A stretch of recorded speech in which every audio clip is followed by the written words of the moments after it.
I didn't mean to have my mic on.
Okay. Turn this down. Oh, hell yeah. What's up, Snail? What's up, Snail? This is too quiet. Hold on.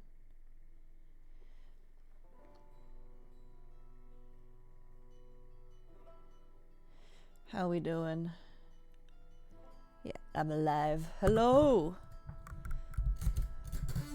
I'll move my mic. There we go. Let's freaking go! Solo reading. That's what it is. Whee! Let's freaking go. I have water and a juice box. And like a bowl of chocolate. Holy shit, dude. I got so much chocolate for Easter and I didn't even like expect any of it.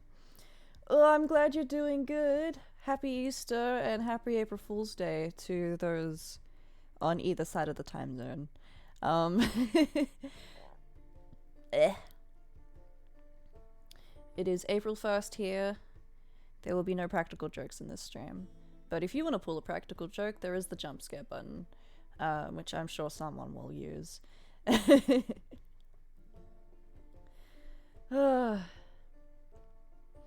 yeah. Oh, I put some emotes in follow emotes, so you don't have to sub to get them. The reason why I weren't like that before is because when I started streaming, that wasn't an option. It was only an option for really big channels. So now it's an option for everyone, and I have them. So you can show your love with Moss Love and have a little giggle with Moss Love. But yeah, that's what's new. Tomorrow I'll also be streaming. I'm gonna do a drawing stream. I don't know why I'm doing announcements first, but I don't care. Drawing stream. So 2 days in a row we're gonna be streaming. A little extra stream this week, but that's okay. It'll be fun.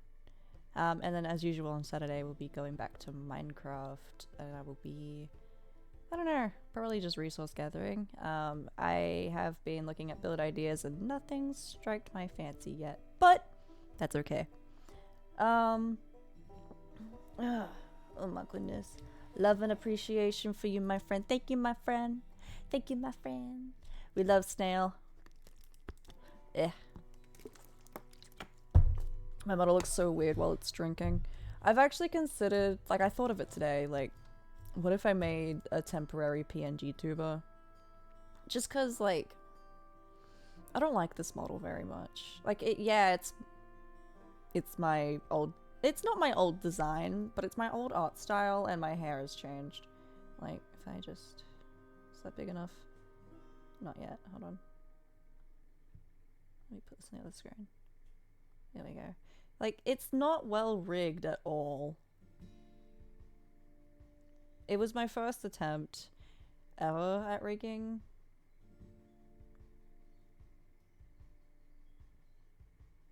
And like, it's not horrible, but it's not great either. The skirt's one piece, and like, why did I do that? It looks good. I like the shading on the skirt. But like, what are these? What are those? What are the arms doing? What is going on here? It's not my favorite. So, I do want to change it. I do have like a VTube model split up. I just need to commission someone to rig it, because I am not doing that myself again. I am not doing that again. Just need to work on making myself an actual VTuber model and gotta learn how to rig too. I'm gonna commission Gully's rigger, because holy shit, dude. Holy shit, dude. I am not doing that again. I don't want to do it again. I think my model would be a little expensive though, because I have a couple outfit toggles. But yeah. That's...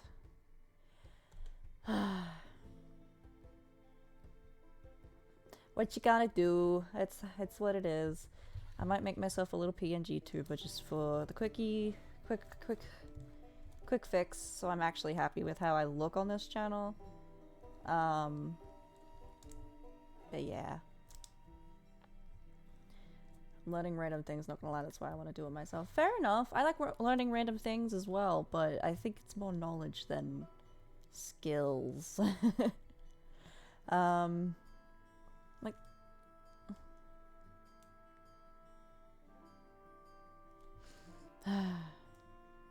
like, my art style's changed like 3 times for how I draw faces since I did this model. And if I... hold on. You're gonna take a glance. I believe this one.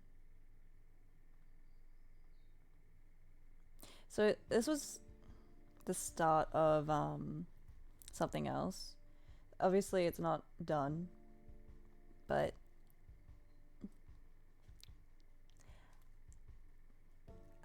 the mouth is a bit more detailed, but now that I'm actually talking with it, it's weird. What the fuck? But yeah, that was another attempt. Let's get back to the good stuff. What we know and love. She looks so out of place. That was another friend's. That was actually my mod Kane's OC. I kind of butchered them, and I'm sorry about that. Anyway. Nervous laughter. Whoops. Let's get into the spooks, shall we? Now I gotta fix me. Am I on? That's too far. Am I on? There we go. That's a bit better. Ugh. No collab today. It's just me. It's just me. This might become a bi-weekly thing if I do solos. And like instead of the readings, it'll be a drawing stream. Because I do want to draw more, and I've been using my tablet more, and I'm really happy with like the skills that I've gotten on there. So I do want to use my tablet more than my iPad again. I think iPad will be for like quick on-the-go commissions and quick designs, but yeah, I do want to use my actual $1,000 tablet that I spent a lot of money on. So, I mean, I spent a lot of money on the iPad too. They both cost about the same. Which is kind of crazy to think about, actually. That they cost the same amount of money. But anyway. Shall we get into the story? Alright. The deepest part of the ocean is not empty. Ooh, I love ocean horror. It is one of my favorite things. Alright, this was a scariest of 2017 and 2018, so I think it was across the 2 years voted as one of the scariest. The spookiest. I want to, okay, a little before we get into it, I don't like going to beaches. I hate the beach. I have a terrifying fear of men of war, blue bottles, not blueberries. Blueberries are fine. What else is it? I don't know what they're called. They're technically a jellyfish. These, I hate these things. These things scare me. They're the worst. They frequently wash up on our beaches like that. So you can like look out for these blue things, but sometimes they're buried, and sometimes you just step on a tentacle of pain. So yeah, I don't like these. I don't like these things, and that's why I hate going. Oh, there's so many of them. Yeah, okay. I hate these things. They're disgusting, but they're technically not a jellyfish. They're technically a little, yeah, it's a siphonophore, which is a colony, pretty much. I like learning about the ocean, but I hate these things so much. So I will not go to a beach if it's got seaweed and that on it, because that's more chances of Satan spawning. Yeah, men of wars, they're the worst. There's so many. I haven't seen one in years, thank God, but I also haven't been outside in a while. I've been to a beach in yonks.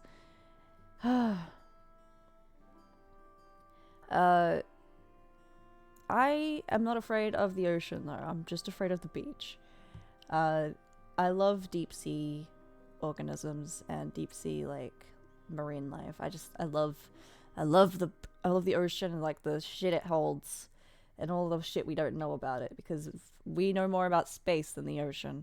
That's how crazy this fucking ocean is. Isn't that insane? So this is, I don't know, if I ever find like a jellyfish themed, a siphonophore themed horror story, that'll be my thing. Because I can look at photos of spiders. I can't hold them. That'll fuck me up. I can look at spiders. I can look at snakes. I can look at spiders. I can look at creepy crawlies. I can look at the endless horrors upon a beyond. I cannot look at a blue bottle or a man of war without like having a shooketh to my core. I think that's like my one like big physical fear. That's really it. I love the ocean. I find the heaviness and darkness of it all really cool. I like the idea of like astronauts and scuba divers. Like they're not that different, really. Like even the old school scuba suits look the same. Like I love old school scuba. That's really hard to say. Old school scuba suits.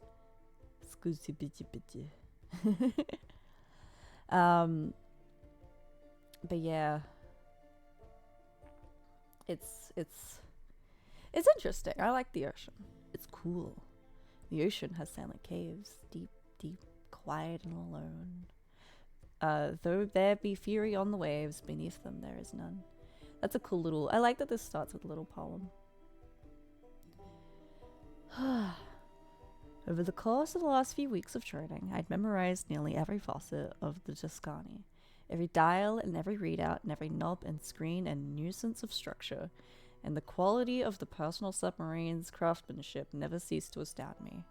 It was a remarkable feat of engineering, this little beast, designed with such care that even the equipment of the hull could withstand more water pressure than the sea could even muster up on any achievable depth. Ugh. It was my Pegasus, my Trojan horse, and my very own Apollo 11. And inside this matrix of layered syntactic foam, I would follow the ballasts to the... Oh god, there's gonna be lots of big words in this one. Fuck!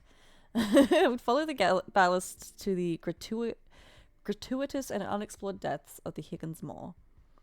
I began the separation sequence, and the deep diver fell away from the escort and dipped beneath the surface of the Pacific with the silence and grace and a few knots of speed, and then I was consumed in a whole new world, albeit one I frequented, that of the sea. Schools of fish swam by me, and when their cloud passed through a sunbeam, it glinted silver, and beneath them swam rays that followed their wings to the beat of the current. I have a bug flying around my face. And out in the rocks crawled the crustaceans and sat on the plant life that spruced up the whitewashed stones. They're like holiday ornaments. But I had an appointment to keep, and the oxygen tank was a demanding clock. So I dove right past the old roof and out into the open waters where the seabed couldn't be seen for many, many miles yet. Oh, look at that. I got an ad for this earlier. It's a large ad. The more, Ruben had said, 50,000 feet beneath the surface, Booker. 50,000. Do you know what that means? It means it's a whole hell of a lot deeper than the Challenger Abyss. He nodded at that. Are you ready to make history? Is this a real... Hold on.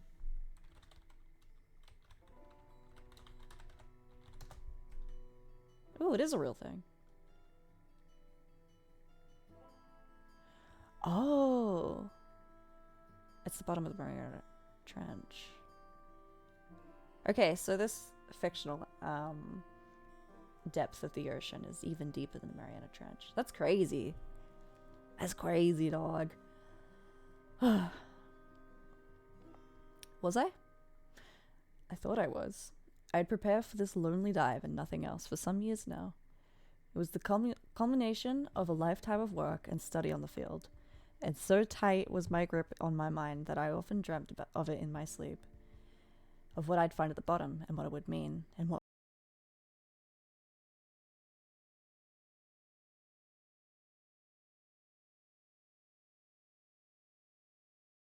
needed in that regard. It offered technology on the bleeding edge in lieu of heavy hull, and that was enough to withstand enough water pressure to crush bones beneath the skin and inches of steel. What animal had jaws more powerful than the ocean itself at fathom? I hit the thrusters, and down I went, like a bullet to the pitch. I eyed the depth meter as much as I did the sea. 100 feet, 200. Sharks and turtles and uncountable fish swept past me. 300 feet, 500 feet, 700, 1,000, 1,250. The inverse height of the Empire State Building. Wow. 500 feet. 1,500, 16. The water began to blur and grain up, and the darkness as the sunlight struggled to push on through. 2,000. 25. 3,000. 32. Where the light no longer shines. That's so cool. And soon all the light I had to spill glowed to the path ahead, and down were the lights of the TheJesseClark. I continued the descent for hours. The pressure meter ticked up in spasmodic bursts, but it went up, up, up. soon ticking past the point where the weight of the sea would have crushed the steel under any other vessel. 1 mile down, 1.3, 1.6, where even sperm whales hit their lowest dive. I could now claim with confidence that no mammal on Earth was as deep down as at the very moment as myself. And still I dove. 2 miles, 2.1, 2.2. The water was as black and as space now, except for where the lights of the Tuscany pierced through it, and the thickness of the fluid made it look like ink or oil, or some kind of alien sludge that smeared up against the reinforced windows and slimed its way across the hull. Things were tight down here, and despite the vastness of it all, yet I still dove. 13,000 feet, the abyssal zone. Pressure stands at 11,000 psi. I saw an angler float by, and it was startled by the sheer volume of light spread by the Tuscany that dwarfed its own bioluminescent glow. It swam away, and I dove further. 15,000 feet, 3 miles, 3.1. Now things get interesting. Mankind had visited these depths almost infrequently enough to count the expeditions on a single pair of hands. I was now ranked among the illustrious few explorers, and although I wasn't the first to hit these marks, I'd hit the deepest one yet before this journey was over. I was determined, and I was capable. So I checked the depth chart. 16,281.4 feet. 81.4 feet. Nearly halfway to the world record. The Tuscany continued its drive. 20,000 feet down, the Hadal zone. Pressure here is 1,100 times what it is at the surface. Oh my god. 22,000 feet, 26, 29,000. The height of Mount Everest. Oh. 30, 30.5, 31. The same distance from the surface as a commercial airliner at the peak of its flight. The Challenger Deep. What had previously been the lowest recorded place on the seabed, sat at roughly 36,000 feet below the surface. In the depths of the Mariana Trench, no light from the sun had ever come close. And to the best accounts, life existed here, but only sparsely, and the pressure is unspeakable. But I was going somewhere vastly deeper, even than that. All we know is we found a canyon, Reuben had said. Dwarfs the Grand, sitting dead center in the Pacific seabed, about 12,000 kilometers west of Hawaii and another 900 south, and near, oh my god, and near as we can figure, some 50,000 feet straight down. 36,000 feet. I was now tied for the world record. 50,000 feet. What the hell are we... Why the hell are we just now seeing it? 36.5. I did it. My heartbeat swept up to a faster rhythm. I was officially a world record holder. No human being in recorded history has been as deep below the surface as I was at that very moment. New seabed scanning technology helped, gave us a more detailed topographical map of the hydrosphere than we had ever had before. And once we got back the results, we took a look, and there it was, just waiting for us, inviting us down. 37. So it was down there. 37.3. Hell, Doctor. If we knew that, we wouldn't be sending you, wouldn't we? 37.9. Suppose not. 38. 38.5. Just like the imagery. The imagery is so cool. Of like just descending down and down and down, and like you have the all the bells and whistles of like all the graphs and all the charts and the dials. Oh, my throat. I'm not the best at reading out loud, so this really is like a challenge for me doing a solo reading. You can probably hear my throat dying.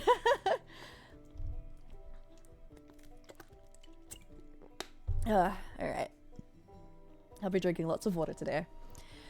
The awful spirits of the deep hold their communion here. And there are those for whom we weep, the young, the bright, and the fair. Higgins Moor, according to the best information available to me at the time of departure, is a pit. Roughly a full kilometer across, it begins at approximately 46,000 feet below the surface and is estimated to bottom out at Higgins Deep. Okay, yep, sure. I know how things work. I can read. A small valley that sits at its base, some 5,000 additional feet below that. The Higgins Moor is the largest and deepest such formation in the hydrosphere, and yet its dimensions and location are the only things concretely known about it.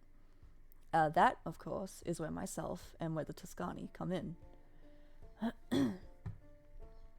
43,000 feet down, I hit the floodlights underneath the Tuscany, and the glow washed over the alien landscape like that likely hadn't seen light in over 1 billion years. There were mountains here. Mountains. Ones that rivaled the Alps, and wild arches and plateaus that stretched far off the murky horizon before being shrouded in seawater. I even saw life down here in the depths. A squid-like thing of simply monstrous size swam on by my boat, and it stopped for a moment, and during that moment I thought it might take offense to me, but after looking hard at the Tuscany and brushing a tentacle down the port side, it swam off in search of other things. Atta girl. I descended further. 44,000 feet. 45. And then suddenly, all of a sudden, there it was. The moor. My mouth hung by the jaw as the sheer scope of the beast came into view, and it was a breathtaking sight to behold. A monstrously large and equally dark hole in the crust of the earth that plummeted to inconceivable fathoms. I descended a bit further, 46,000 feet, and the Tuscany fell into its yawn. Somehow, things were even blacker in the depths of the thing, and even though the sunlight had long been blotted out. 46.5, 47, 47.2. I began to become aware of the low current pulling me downward. It wasn't particularly powerful, but it was unexpected and therefore alarming. And yet I couldn't bear to pull myself back up. Not yet. I'll turn around if it gets bad. So down I went, deeper and deeper and deeper, still into the cavern. 48,000 feet, 48.5, 49, 49.1. And then I saw it. A glow. And I squinted and dimmed my lights to confirm the intuition. What in the name of God? It was there indeed. A dim reddish purple, then green, then purple again, and then blue, floating on in the midst of the current some few thousand feet down. I resumed the dive to chase it. 49.5, 49.7, 49.9. The glow, whatever it was getting deeper and wider and brighter. Soon it filled up the whole path down and ahead. I dimmed the Tuscany's underlights to the lowest settings, and by 50,000 feet, I could see that the glow was coming from somewhere not directly beneath me, but off to the left and around a wide corner. This cave isn't a straight pit. And sure enough, the hole bottomed out there and opened up to its left. Holy God. Holy God. It was a cavern chamber, at least a full kilometer up and deep and side to side and across, and only the enormity of its radius maintained the darkness of it despite the presence of thousands of floating bioluminescent pods that pulsed purple and green and blue and red and dimmed in the intermedium. I took the Tuscany in deeper, and her cameras whirred to life. Calmly the wearied seamen rest beneath their own blue waves, beneath their own blue sea. The ocean solitudes are blessed, for there is purity. Just, oh my God.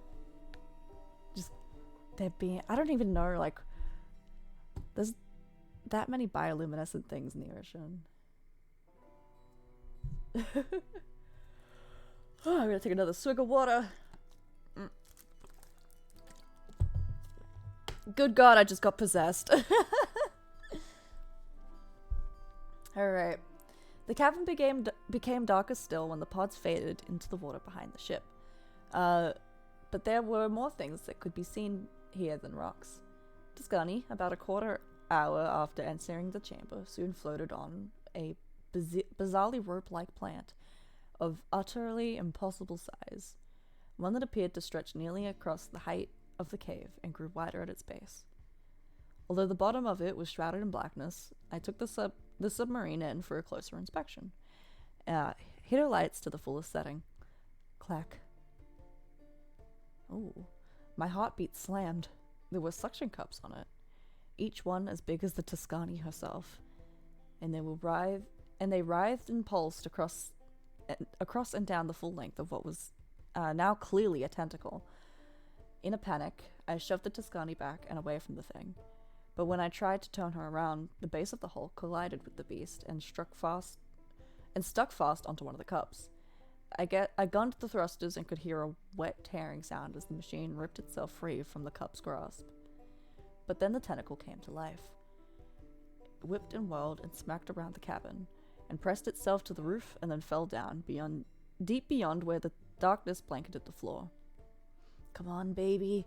I hit the thrusters again, and Tuscany rocketed off the way it came, through the darkness and off towards the pods, whose glow I hoped would afford me an opportunity to shut the lights off the ship and make my escape, if I were so lucky. But very soon I began to hear and feel the movement of something unspeakably titanic rolling across the floor of the chamber. It rumbled and thundered and shuddered and shook, and soon the clouds of dirt and rocks flew up out of the black pitch and blanketed the view forward, and I could hear boulders smack against the ceiling of the cave before sinking again to where they'd been. Grog. I'm not good at speaking onomatopoeia. Fuck. The sound had erupted across the entire breadth of the cave at once. My eardrums nearly burst and likely would have. My eardrums have burst twice. It doesn't feel good. It doesn't feel good at all.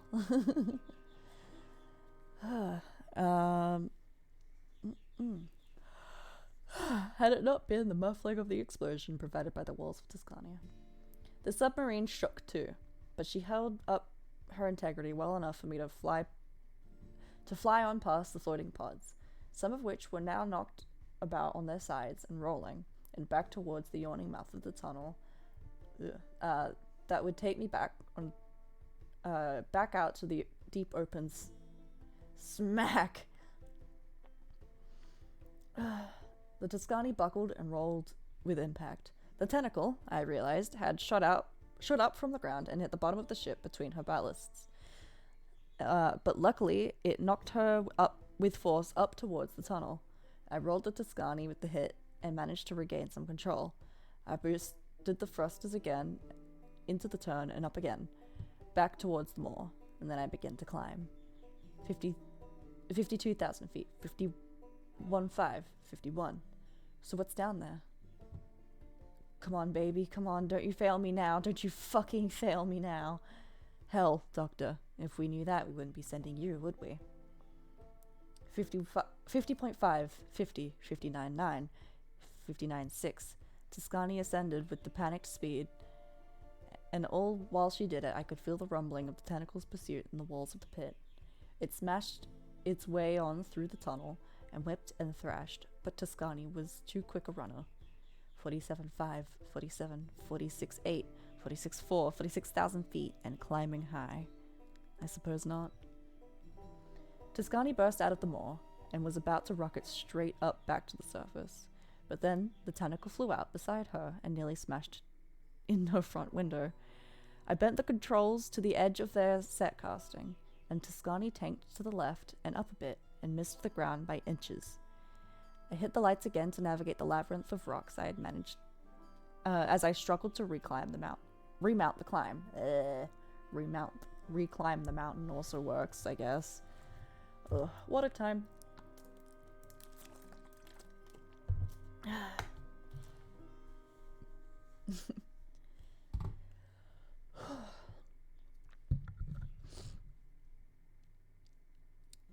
But in the lights of the ship, I saw it. These weren't rocks at all. They were other ships. Oh my god. Massive vessels, imperial warships from the ages past, bent and crooked and broken at the bottom of the sea, pulled down here by whatever it was that threw its back to my devouring. The tentacle smashed along behind me. Oh my god. Main masts and battlements and flat decks and rusted iron and wooden boat hulls were splintered up and tossed to the winds of the sea, never again to reconvene. I took Tuscany through this nautical graveyard and with far too much speed for my safety. Under ship's towers we went, through canyon mounts and past the blades of dead engines and up the upended rudders. The cacophony of my flight and destructive path set my hunter awoke, the life in its place. Fish washed out of the holds and cabins and captain's quarters and deep deck stairlights and soon joined me in my effort to escape. But it seemed there was no escape to be found here. The entire ground for countless miles shook and rumbled with seismic force. It was thunderously loud, and it picked up speed and violence with time. Tuscany finally flew up to miss a splintered crow's nest atop a mast by less than a foot. Oh, that's close. And finally used that directed momentum to put away distance between the seabed and herself with as many knots of speed as she used her thrusters. As many knots of speed as her thrusters would allow without bursting from the effort. The depth chart began to rise. 45.9, 45.2, 45,000 feet, 44.8. Come on, you motherfucker. Gurg. Grog. I'm guessing that's like some crazy monster sound. The water itself seemed to shift with the sound, and then, out of nowhere, Tuscany was no longer the only thing spilling light into the abyss. An orange glow flashed along the sea, and for an instant illuminated nearly the entirety of its vastness. Then it blinked, and then flickered on again, and stayed active. I shut off Tuscany's lights to preserve every molecule of power for the ascent. What is casting that light? That's what I would be scared of. Fuck the power. What's that? 44.2, 44, 44, 43.7. Counting backwards is harder than counting forwards. Is that just a me thing?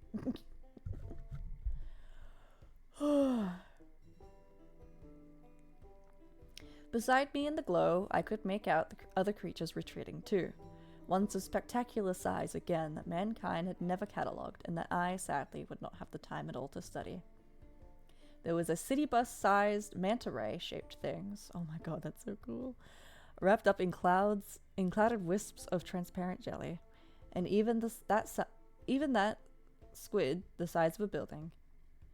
All flying upwards in mass panic, and I led the charge. 43.1, 42.8, 42.3, 42. Grog. Grog. I looked behind me and down towards the rear window, and the moor had moved. It was alive. Oh, God almighty, I was in the Leviathan's throat. I was in its fucking throat, and I saw its tentacle tongue lash out of the moor and collected enough fish to feed a small town. Tuscany rocketed ever upwards as the Leviathan whipped its... Oh my god. As the Leviathan whipped even larger tentacles behind it and gained speed with the force of a hurricane.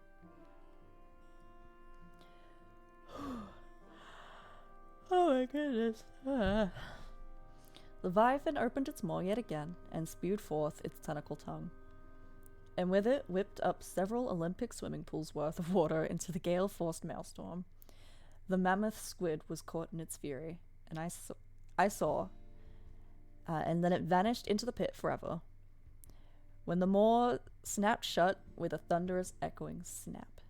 Tuscany, meanwhile, continued to rocket upwards, and managed to escape the whirlpool by a foot. 39.5, 39, 38.7, 38.2, 38,000 feet and climbing. But the Leviathan pursued me relentlessly. riding on the flood of its own current.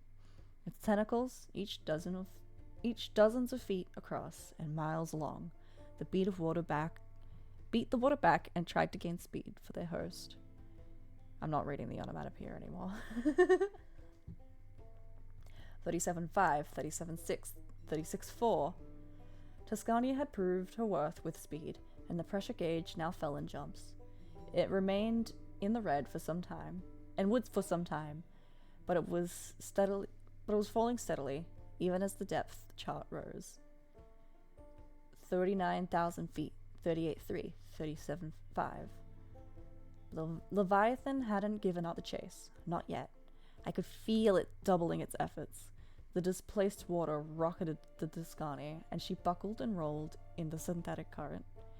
Then I heard the maw open behind me, and the water began to whip and swirl itself into the frenzy of the ocean load. I punched the thrusters to the breaking point. Come on! The encasing synthetic foam was pressed to its limits. The reinforced glass began to chip ever so slightly, but the chips broke into cracks, and those cracks began to crawl across the breadth of the windows. I checked the gauges. Oh my god. 20,000 feet. 19.8, 19.4, 19.3. The ascent was slowing. Come on, baby. Come on, please. God, be with me now, please. In the orange glow of the Leviathan's eyes, I could see how quickly the water was slipping by Tuscany and getting swept up into the maelstrom.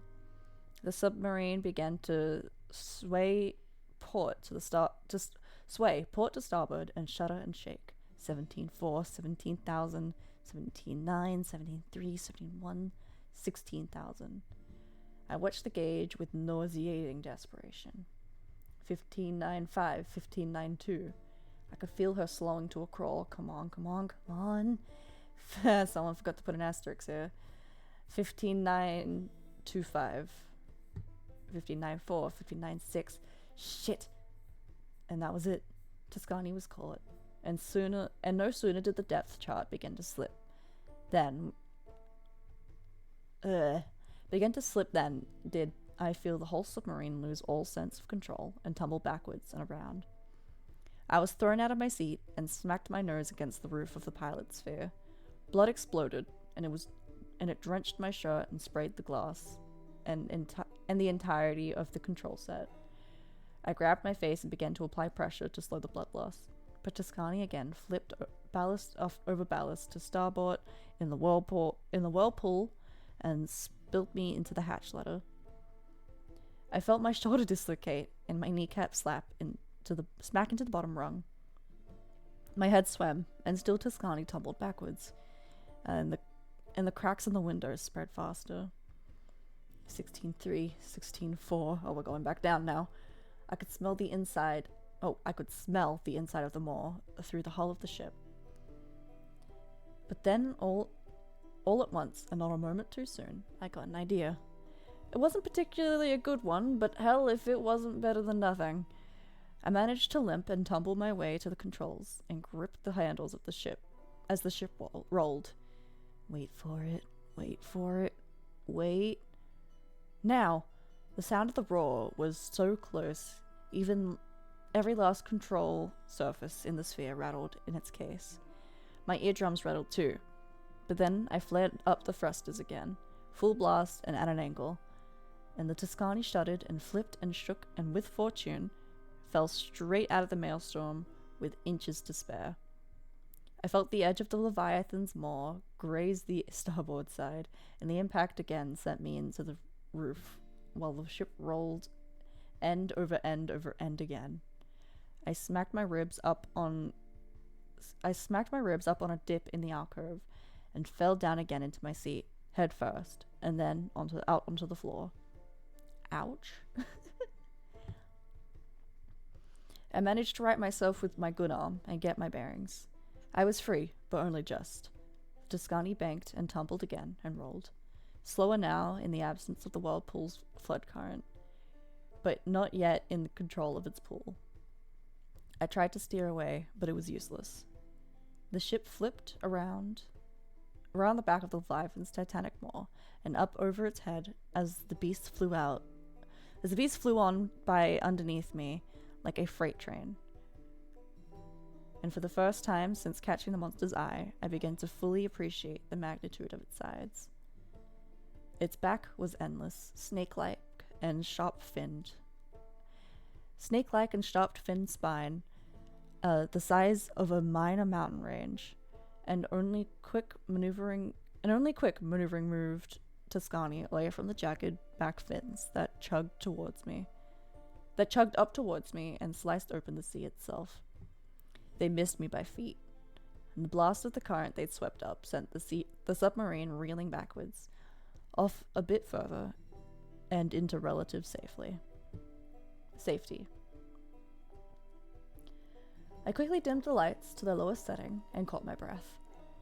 As the full form of the Leviathan washed on past me, it stretched far away into the abyss below, for well over a mile, and dragging away behind it were thousands upon thousands of tentacles, a forest of the things, each of the size of a 6-lane highway, and tipped with razor-sharp hooks and a flurry of wing fins. It took a full 3 minutes for the beast to pass by me fully. Then it curved around in the other direction and swam off in search of other things to devour. The form soon slipped away into the shadow, and then it was gone. Oh, imagine that! Imagine! The current that he felt pulling him inwards was the breath of this thing. Imagine the size. That is insanity. Alright, we're almost there. Whew. I surfaced hours later, having allowed the battered Tuscany to take its time with the journey. She was solely responsible for my escape. My quick thinking be damned, a marvel of engineering indeed. Once I did break the surface, I was just gonna inhale the dude, huh? Yeah, I mean, there are sharks in that just like, I mean, there's basking sharks. They just kind of open their mouth and swim, and it works for them. Like, they just go, oh. I think they look so silly. People who are afraid, like, people who like whale sharks and people who think basking sharks are scary, I think you're pussies, because they do the exact same thing. This guy just has a ribcage inside his mouth, and I think that's cool. Oh, Minecraft mod. That's so cool. He has a hat in this one. I want to find a video of him eating. Quick shock break and then we'll get to it. Quick shock break. I love him. He's one of my favorite kinds of sharks. I love hammerheads as well. Oh, look at him. Look at him go. Look at the texture of the of its skin too. Isn't that gorgeous? Look how rough he is. It's a really HD video actually. It's beautiful. Oh, and his fin's got a couple bites in it. So I believe he was jumping on all these little specks. All those little specks. He was just, because I believe they don't really. That's not how that works, but okay. Yeah, there we go. So they eat all the tiny things in the water. So like there's not even anything, it's like a whale. It's like a whale but a shark. Him num numney. I love him. I just think they're so goofy. Goblin sharks are some fucked up things though. Hold on. Let's get a goblin shark. Want to take a guess as why they're called goblin sharks? Because they're a fucking freak of nature. So yeah, they swim around like this. That's how they look. And then when they want to eat, they unhinge their jaws and they lurch forward. These things are fucked up. How? Look how quick that is. Opens up around the prey, pretty much. It's so fucking weird. They're crazy though. Oh, what's this? Gang, gang, gang, gang. I still think they're silly. Here we go, nice slow-mo. So he has a set of muscles that I believe that extend to open there. That's so cool. So cool. I'm having an autism moment. I like sharks quite a bit. I just think they're so cool. Sharks are always cool.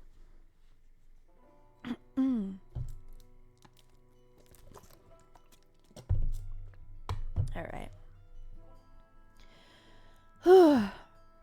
Once I did break the surface, I disburst a distress beacon and then promptly collapsed from exhaustion.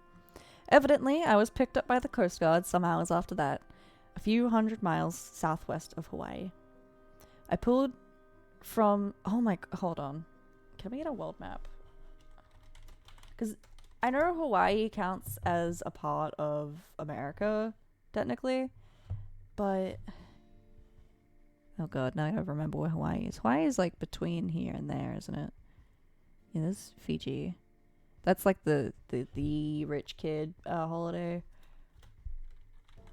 Hawaii. Well, that doesn't fucking help me, does it? Yeah, okay, I knew it was between me and them.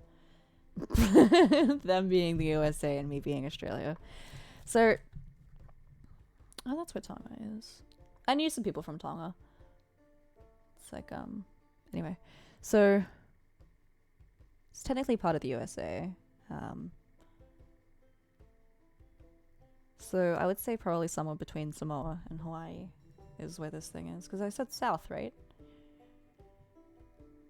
Southwest. So southwest. So actually over here-ish, probably. Between Hawaii and the Solomon Islands? I guess? Or the Philippines? And here. That's kind of cool. I like that they use... I love... Okay, Iron Lung is cool, don't get me wrong. But the fact that it's on an alien moon is what makes it less scary, in my opinion. Like, it is unnerving as hell with all those photos. It is cool as hell, too. And it is an amazing, amazing piece of, like, horror media. But put it on Earth, you make it more human, and you make it more possible. And that's the scary thing. Southwest of Hawaii, and was pulled to the from the near wreckage of my submarine and taken to a hospital on the mainland. It was there that I woke up a full day later. As I recovered, I had heard some isolated chatter about tremendous seismic activity near where I'd been, and how the whole ocean floor had changed and moved and shifted form. Oh, that's crazy. But I couldn't care less. I told the bastards what I knew, and on top of that, they have the Tuscany and have all the recorded evidence. Oh, right, he had the cameras on. Oh, that's sick. That's so cool. I'm really hoping this link is like an animation or something. And you now have this written account. What everyone does with this information now is entirely up to them. All I know is that I won't be doing any more diving anytime soon. I've come to the realization that mankind has more than enough space to expand throughout and live upon and thrive above and near the surface and on land and in the skies and soon, hopefully, out there amongst the stars. But there are things in the sea that hold ownership of the deep, and perhaps it is best left that way for all our sake. Oh, it just links to his page, which is fair. A lot of people do that, I think. But yeah, TheJesseClark. God bless you. I might read some more of his stuff because it seems really cool. Oh, it was a Hawthorne quote? Shit, dude. The earth has guilt and the earth has care. Unquiet are its graves, but peaceful sleep is ever there beneath the dark blue waves. So, I don't know much about Nathaniel Hawthorne, but I'm pretty sure he wrote Nathaniel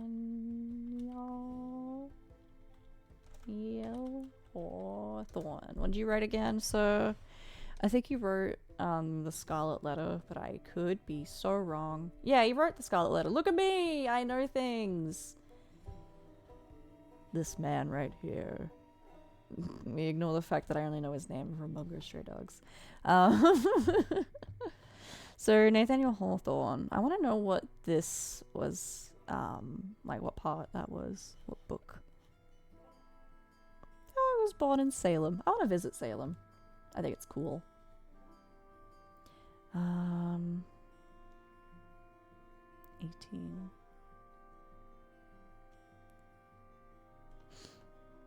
And I want to know his writing. Give me a list of his books. Scarlet Letter. That's meant to be a romance? Okay.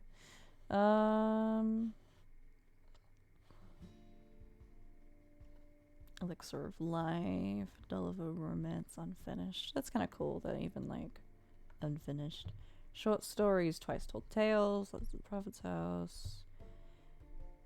Twice Told Tales. Ooh. Other Twice Told Tales. Selected short stories. I'm trying to find any of this that sounds like it would be ocean themed.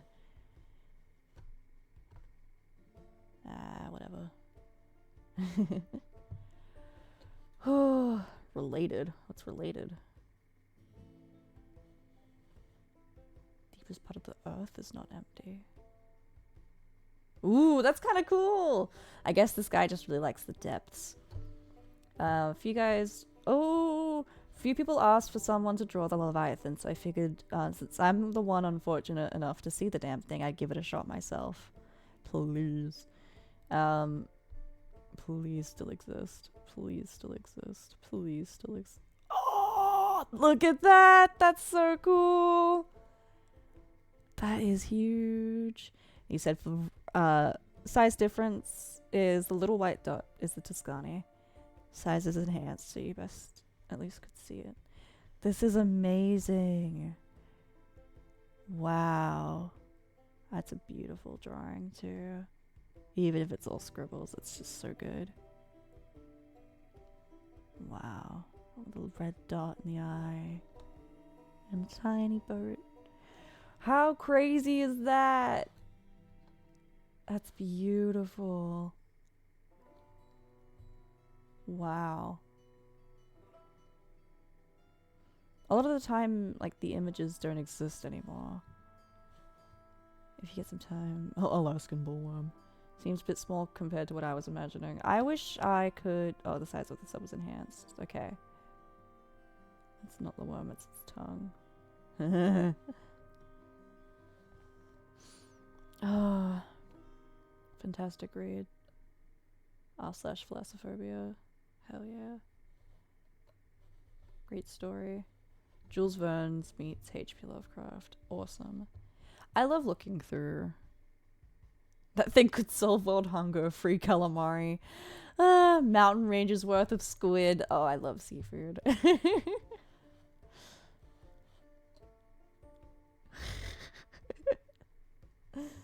Wow.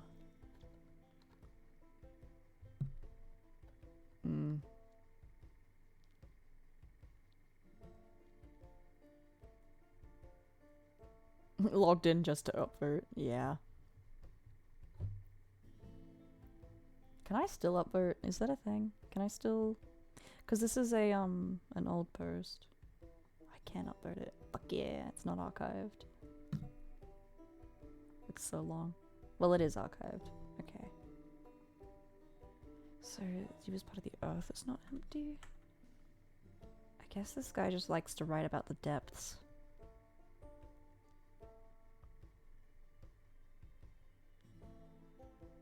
And also likes his, poems. So cool. Alright, I copy. I'm gonna put that in my Discord real quick.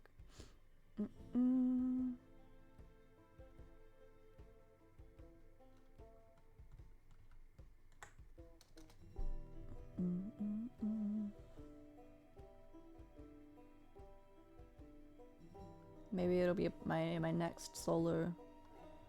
Alright, there we go. Oh, I wonder what part 2 is. Maybe just like a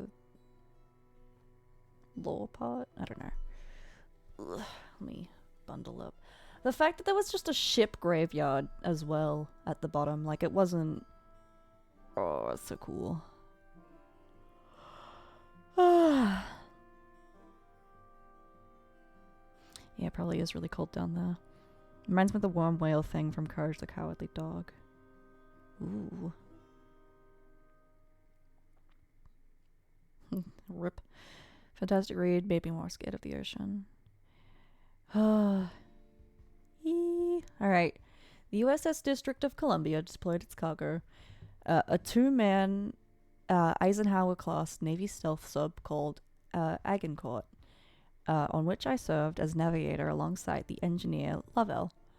And once it was loose, it slipped away into the Pacific and began its part with the escort. The sea was in shambles here. There were dead fish and splintered boats, hulls floating across the current, but it was far from unexpected. It was recently estimated, in fact, that since the Leviathan awoke some months ago, it has critically disrupted over 400 trillion cubic tons of water. That's a lot of water. And all of life therein was becoming a potential threat to shipping lanes as well as naval operations. I love that, actually. The idea, because obviously, a big fucking thing at the bottom of the ocean is going to cause some disturbances to the everything else in the world. Not to mention seismic shakes, and I guess that might even trigger some earthquakes that would affect land as well.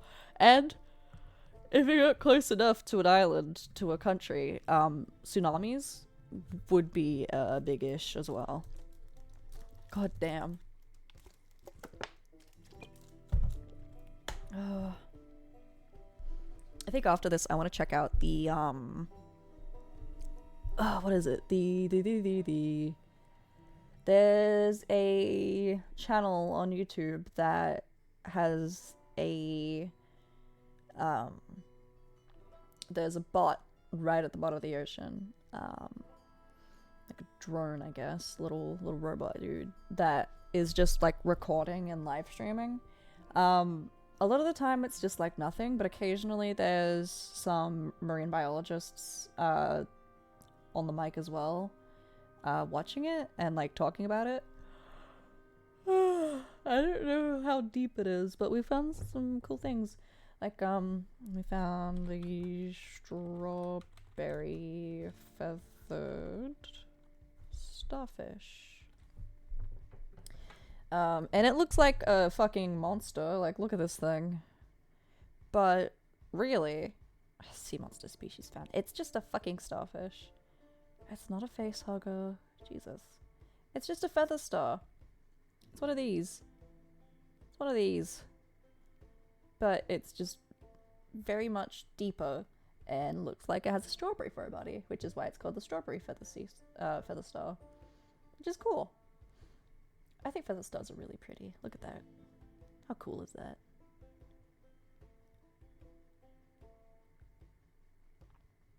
But like, oh my god, sea monster, face hugger. It's just a fucking starfish. But yeah.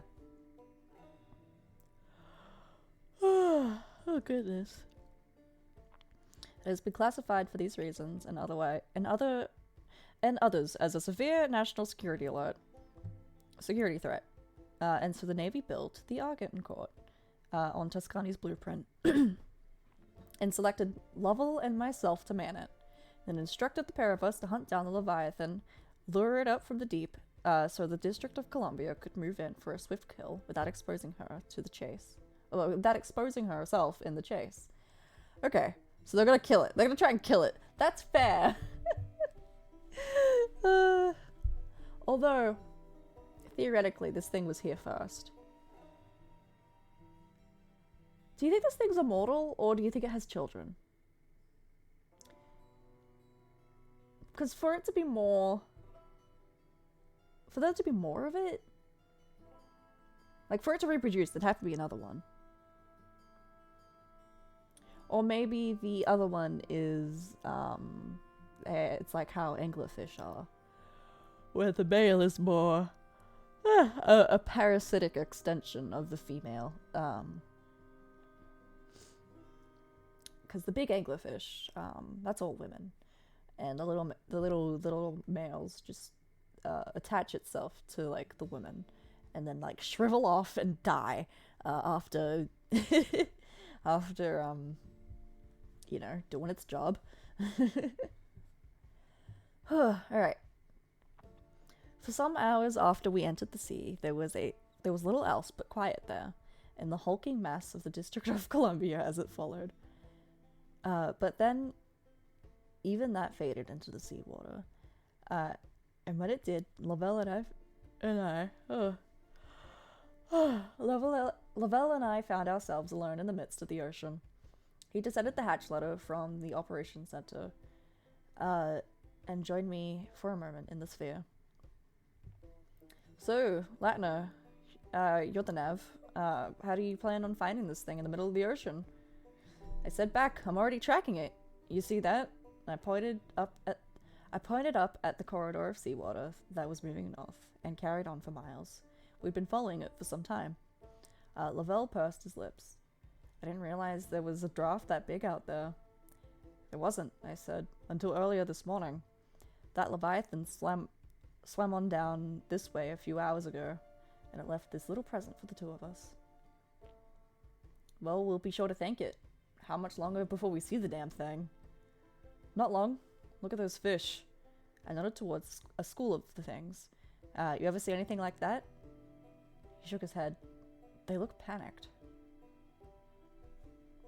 And they're swimming towards us for a reason. Closer we get, more we'll see. Just wait. And we did. What started as an isolated school of fish soon became several, and then the nautical retreat boiled over in scale, and number into a mammoth seething cloud of life, all whirled up into a frenzy and pushing desperately south against the riptide, like birds from a storm cloud or the onset of winter.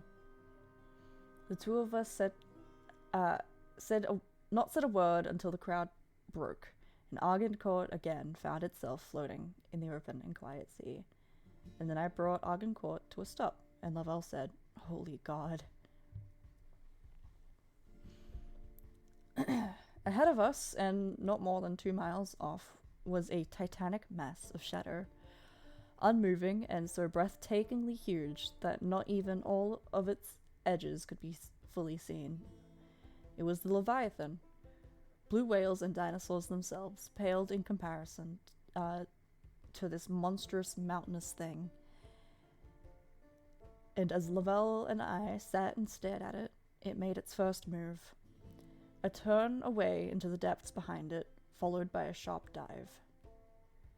In doing so, of course, the silhouette of its full form came into view, and the sight of it stole the breath right from our lungs.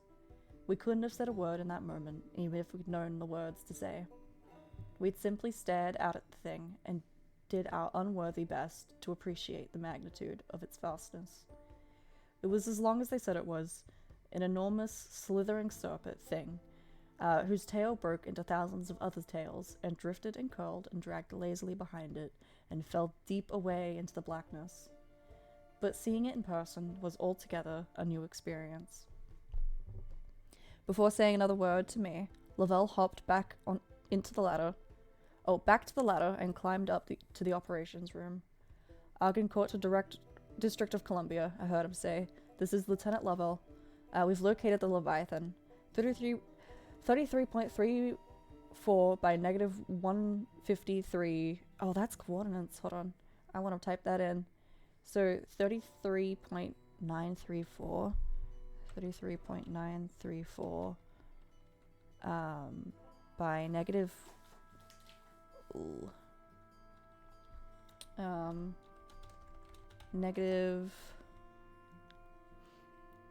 negative 153.5470. All right, 153 153 point.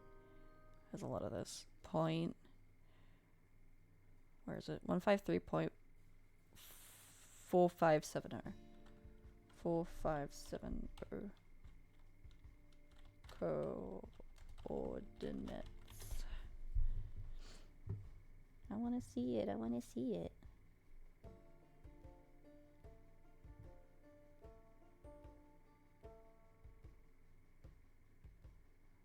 Oh, it's in Los Angeles.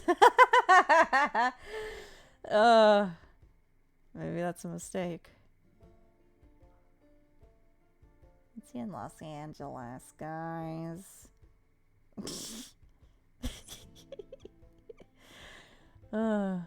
Maybe they just wrote things down and hoped it sounded like good jargon. Anyway, it's in Los Angeles. We're giving chase, but it's moving fast and it's moving down. Look to the riptide. Advise that district follow our mark, but stand by to engage until we've brought it back up to you. I gunned the thrusters as he spoke and followed the slipping shadow away and into the deep. 12 knots of speed. 12.2, 12.4. Argencourt crawled, and then cruised, and then ran with all haste in pursuit of a monster. I wonder what that word means. Argencourt. Oh, it's a battle. Okay. That's interesting. The Battle of Argencourt. English victory. 100-Year War. Oh, okay. In 1415, near Azincourt in northern France. Okay, that's crazy, dog. I like that they've named it after...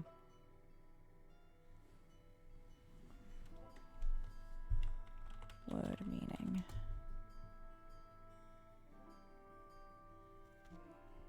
It's just gonna tell me it was the war, huh? A battle fought in 1415 near the village of Azincourt, France. Northern France. Distinct English victory, longbowmen under Henry V over French forces vastly superior in number. Okay, so it's an unexpected win. That's interesting. I like that. I guess they're naming it after a historical battle, in hopes that they win. Lavelle came down the hatch ladder a few minutes later. District is en route. Making speed? She's moving, but she's not coming out into the open until we've got this fucker where she wants it. Any ideas on that front? A moment passed before I said, "You seen the footage from Tuscany?" "Bits and pieces, yeah." Well, the pilot caught the Leviathan's attention, and it chased him straight up to the surface. But he made it, didn't he? Yeah, by the skin of his teeth. From what I hear, he gave up deep diving altogether. What's your point? Point is, Argencourt's faster than Tuscany. If we can get the thing to chase us, we can outrun it. And then get District on its flanks. A couple of torpedoes on our side, and boom, we have ourselves 300,000-ton museum piece. Damn. Try and, like, how would you... Skeleton? No, because it'd be cartilage. You can't have bones down there. What about... Can you fossilize a fish? Can you fossilize cartilage?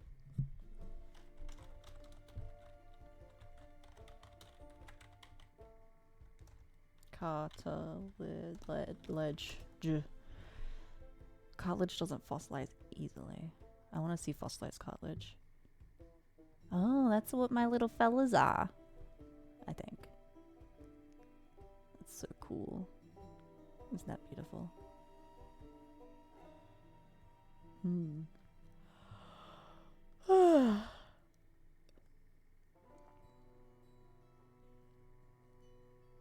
This stream's just a chance for me to be a nerd. There was another pause, and the Lavelle broke it with the worst question of all. What if District can't put a dent in that thing? You saw how big it is. Well then, I suppose we'll need to find another ride home. Uh-oh. The Argencourt filled up her ballasts and followed the Leviathan down into the depths of the Pacific. Past where the water had stopped and the sunbeams at the gate. stopped the sunbeams at the gate. Bleh. And before long, all that could be seen was nothing at all. From that point forward, it was the boat's humble capacity that from sonar that kept us moving in the right direction, with an occasional nudge from the monster's own flood current. Lavelle broke the long silence. What's the plan? At the moment, I'm just trying to get the damn thing's attention. The closer we are to the district when it notices us, the better. But as it stands, we're getting in too deep. Way too deep. And we were. By the depth chart, we just passed 15,000 feet, and we needed to get things turned around. Go ahead and strap yourself in. He did, in the passenger chair behind mine, and then I hit the front lights and gunned the thrusters. Like I said, I'm getting it to but then I stopped and eased off the thrusters. The lights of the Argoncourt spilled their glow to the whole of the abyss, and then they found it empty. Where the hell did it go? I dialed up the brightness of the lights and brought the boat to a full stop. I don't know. Oh god. We scanned the water for hints of movement or shadow, but there was no movement, and there was nothing but shadow and silence. I moved Argoncourt from arrest to a light cruising speed, and her searchlights swept and swooped and cast themselves to the rocks. Nothing. Damn. Unless. Sorry. Now what? That's it? There's no way in hell something that big just disappeared. So where did it go? I blew the ballast and adjusted Argoncourt's heading for the surface, and then I gunned the thrusters harder than ever. It didn't go anywhere. It knew we were there all along. It just dragged us down to the dark side to shake our tail. What, a thing that size is afraid of being hunted? It's not being hunted. We are. Argoncourt lifted herself up through the water with as much speed as she could muster up. For the running. But time was against us. Up ahead we saw the shadow of a titan moving fast to block off our escape. It was the difference in shade between deep twilight and midnight black. We gotta move, I said. See if you can raise the district. See if you can't raise the district. Lavelle unbuckled his seatbelt and then flew to the hatch ladder and climbed it 2 rungs at a time. Clang, clang, clang, clang. And not a moment later, I heard static on the radio as he lifted the hail. Hello, District of Columbia, this is Argoncourt. Can you read me? Over. Static, audible even in the pilot sphere. The sheer bulk of the Leviathan was blocking the signal. Keep trying to raise the escort. I'm gonna get out from under this thing and clear the way. Hello, District of Columbia, this is Lieutenant Lavelle of the Argoncourt. Can you read me? Over. Oh god. Argoncourt banked hard over her starboard flank, and I allotted her all the speed for the escape. 7 knots flat, 16.3. 17 knots flat, 17.3, 17.5, 17.7. I looked up, and the Leviathan's shadow bathed the whole of the seabed in its mast. Still, we ran. Hello, District of Columbia, this is the USS Argoncourt. Can you hear me? Over. More static. 19 knots, 19.2, 19.4. Argoncourt was moving faster than most vessels already, and yet the shadow above us had not struggled at all to keep us within its perimeter. So big was its source. 21 knots.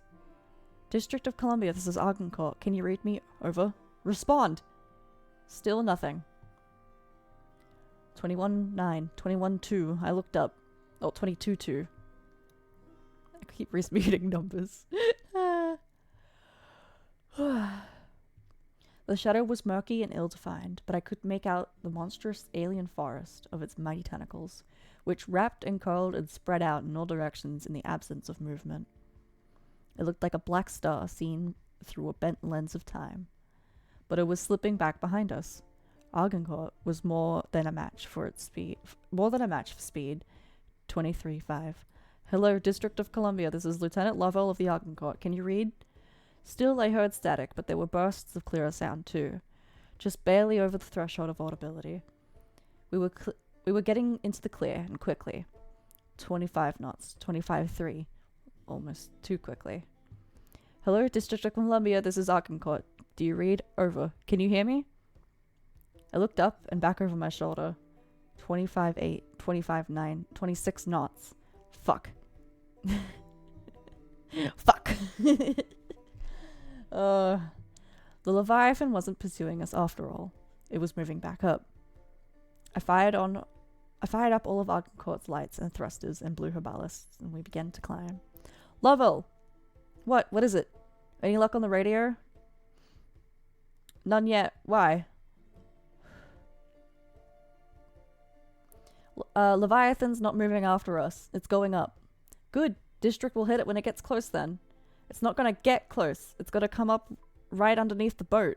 Sub won't be able to use its arrangement at that range. And there was a pause.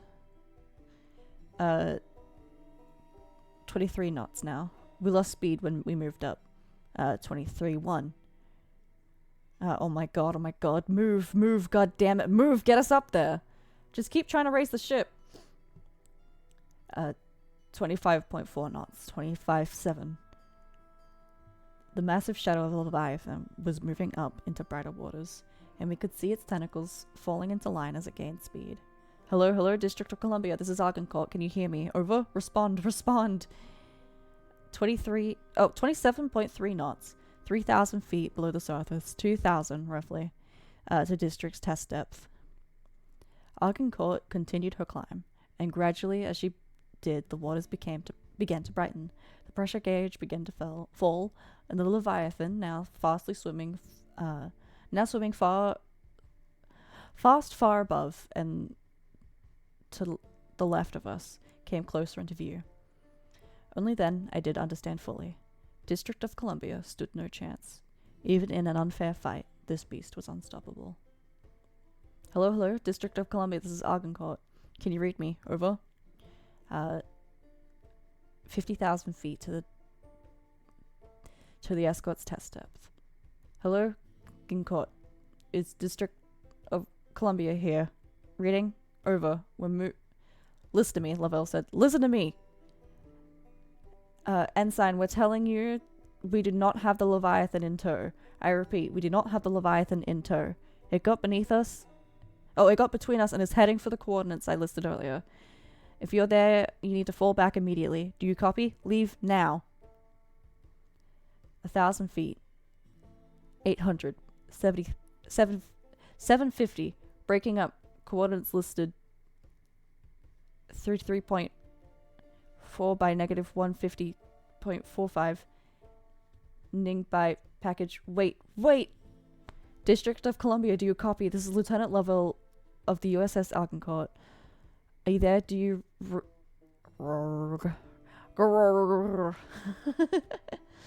My heartbeat kicked up into my throat.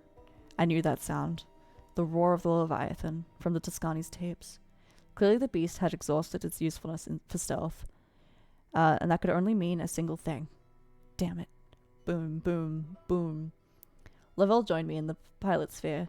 Jesus, what the hell was that? We're too late. That's what that is. We're too fucking late. And we were. Although Arkham Court's current of speed swept us in closer before I pulled to a full stop. It was a stop with a view, though. A helpless, terrible view. We saw the mountainous back of the Leviathan, and its great maw covered with a words. I'm having water. Hold on.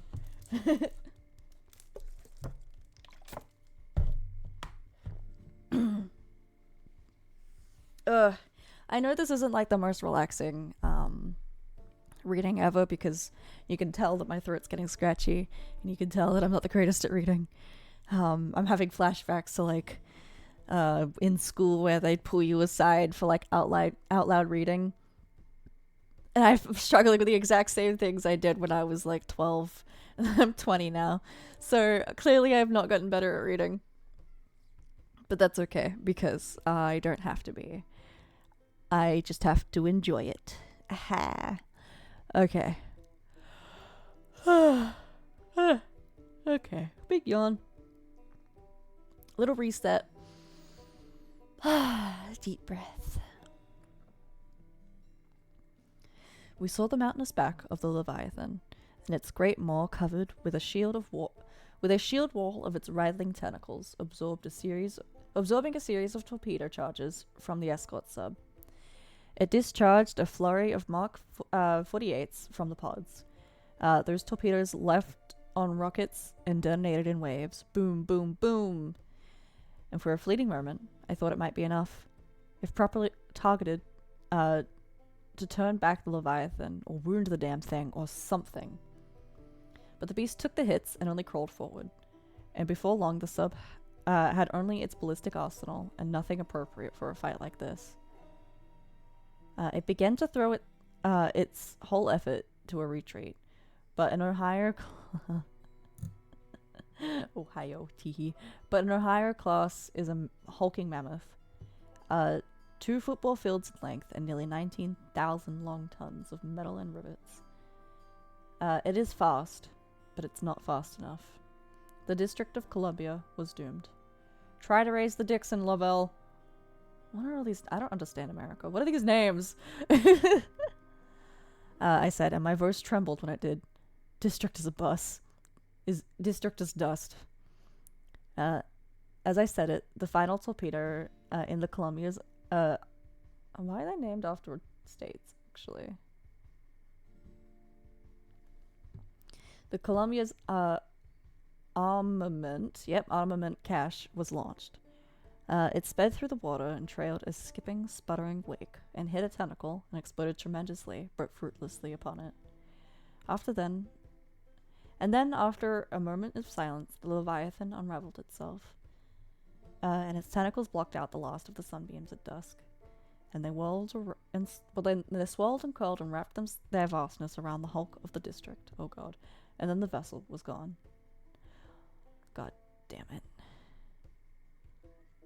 I pulled Argencourt away from the feasting with all speed. 20 knots, 20.1, 20.4. Hello, USS Dixon, do you read? This is Lieutenant Level of the Argencourt. Respond. Over. Hello, Dixon. Hello, Dixon. This is USS Argencourt. Over. Requesting a pickup. Do you read? Over. 23. I felt a rumbling and shaking and a mighty displacement in the water above us. Argencourt buckled and rolled, and I looked behind me. Oh, God. 23.5. 23.5. Hello, Dixon, this is Argencourt. Do you copy? Over. 23.6. Oh, God. The Leviathan had finished its meal and was turning around. Its tentacles alone forced the flood of riptide, and then, God almighty, there it was. The maw. It was big. Hideously, monstrously, impossibly big. A yawning canyon and a mouth all the same. What the hell is this thing? 24.1 knots of speed. 24.6. Hello, Argencourt. This is USS Dixon. Responding to request for pickup. What's your heading? The Leviathan opened its eyes, and Argencourt was suddenly awash with an orange glow. Fuck. Lavelle, hold on, Dixon. What? What? What?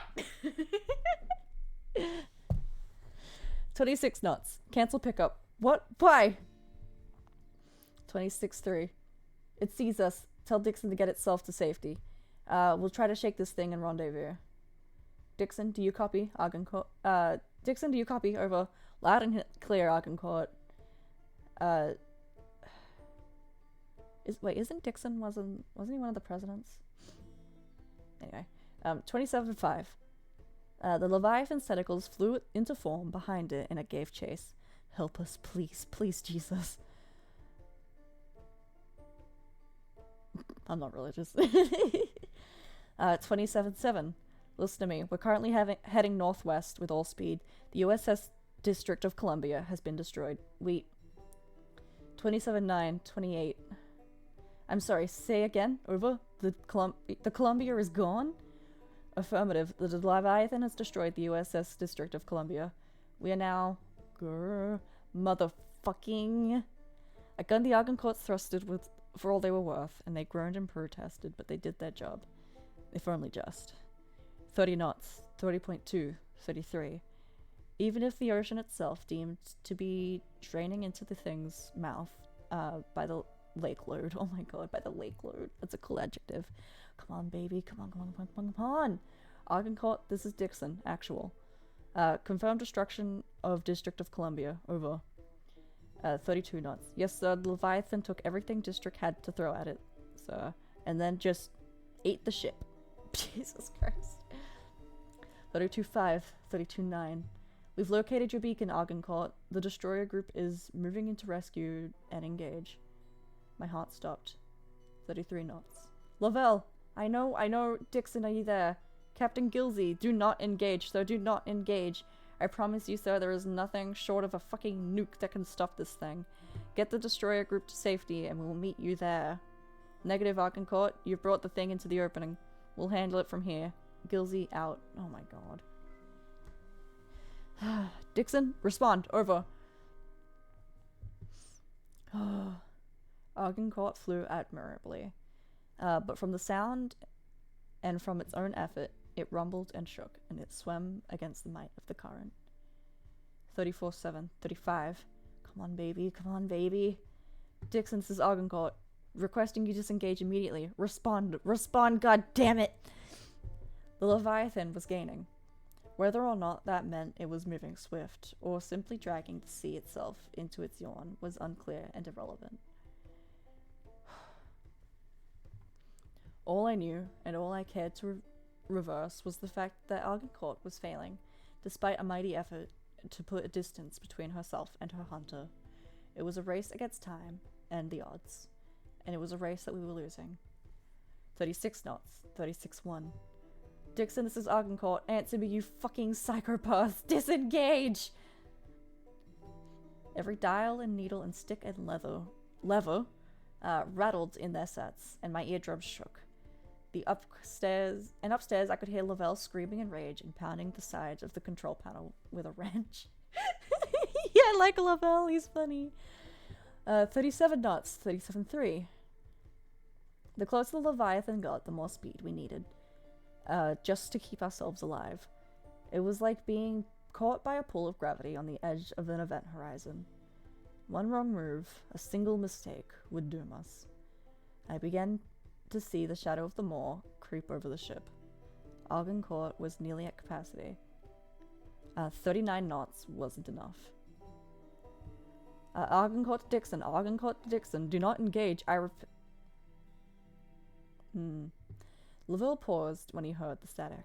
Once again, the mass of the Leviathan blocked our signal, and there was nothing we could do to stop it. The water rushed into the moor, and Argoncourt went with it, tumbling helplessly and desperately, and with its thrusters flaring, and with their strength of arms and all their force. Latner, he said, are we? Boom!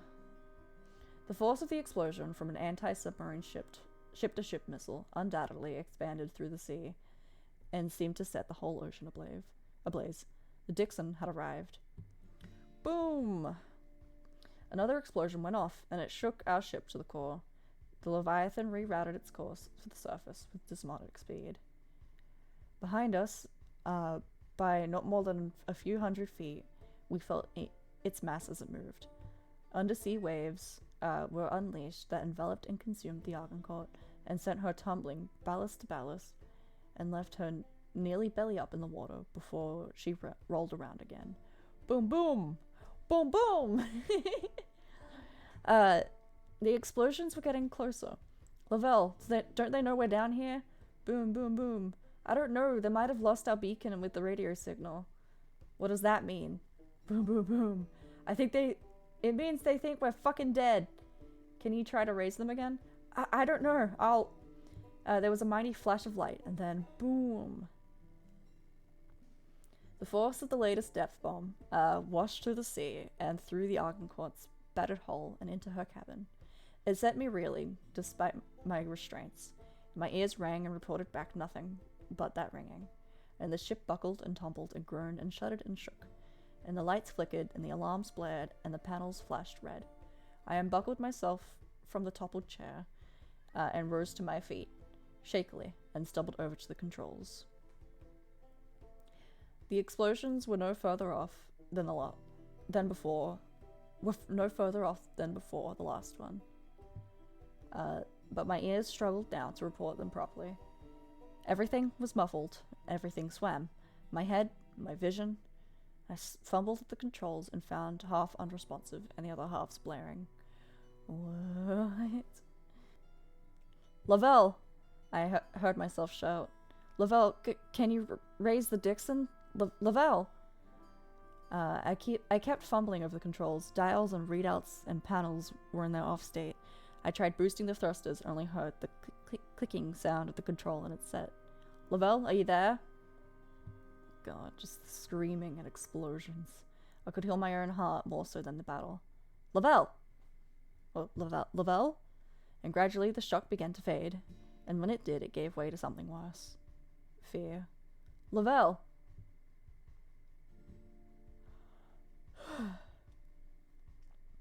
I ran from the control set to the hatch ladder and looked up. A droplet of water hit me in the eye, and then another, and another. I started to climb. As my hand hit the top rung, it slipped on fluid. Oh god. Oh god. But I grabbed it tighter and pulled myself up into the operations center below the hatch. Lavelle? Good morning, Melly.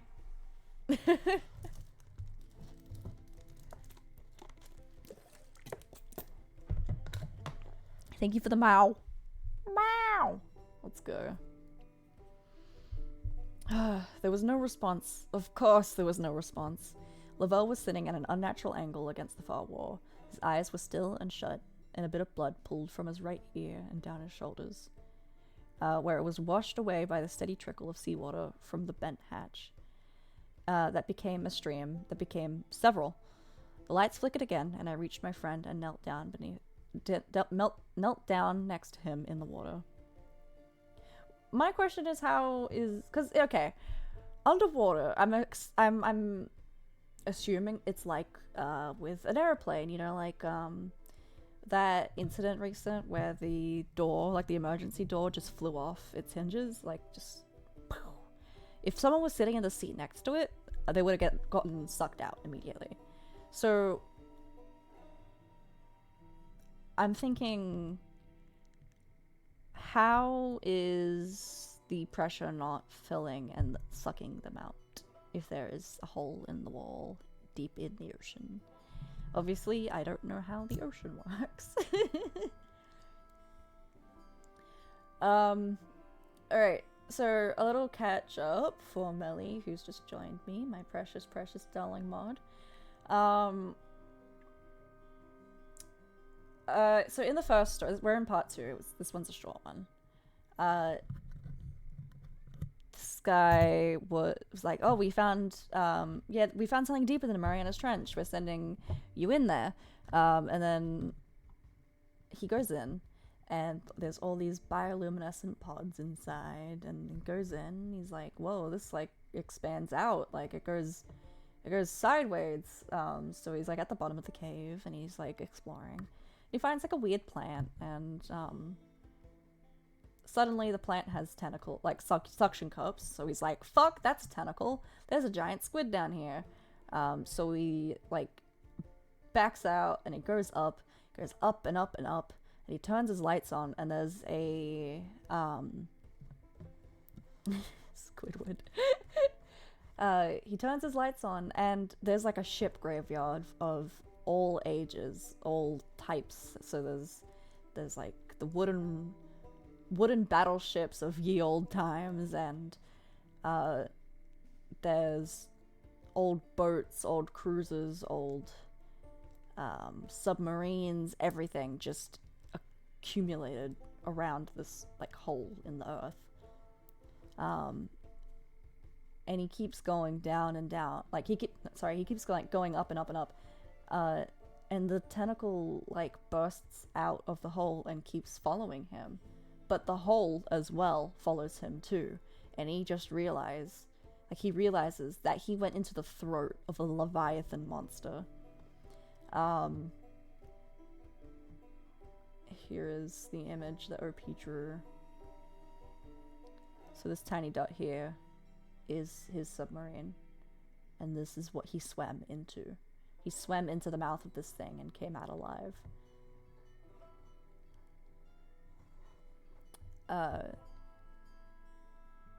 And now we're reading the US government trying to kill it. It moving triggered like earthquakes and seismic activity, and it's fucking huge, and it seems intelligent. So now in this story, it's Lavelle and I think it was like Littell, I think you said. It's their job to lure the Leviathan into open water so the US government can shoot missiles at it. And it's already eaten one of the ships. And now it has... they tried to get another of the ships to disengage because it fucking ate one of them, and clearly ballistic missiles are not going to put a dent in this fucking thing. Also, the Kraken is a squid. What are you fucking talking about? Kraken's just a giant squid. See? It's always been a giant squid. Okay, that's just Cthulhu. That's not Kraken. That's Cthulhu. But the Kraken's always been giant squid.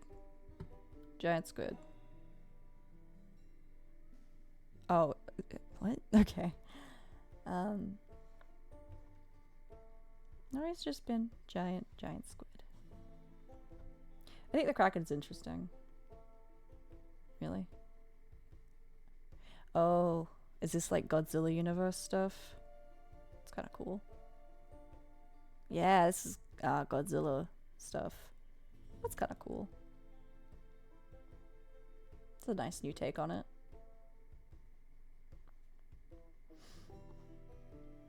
But yeah. What is the biggest giant squid that we found? Biggest giant squid. 13 meters, 43 feet. Oh, that's pretty cool, actually. Look at that. Ah, that's fake. Okay, never mind. Is this the biggest? National Geographic. That's a trustable source, right? That's a reliable source, right?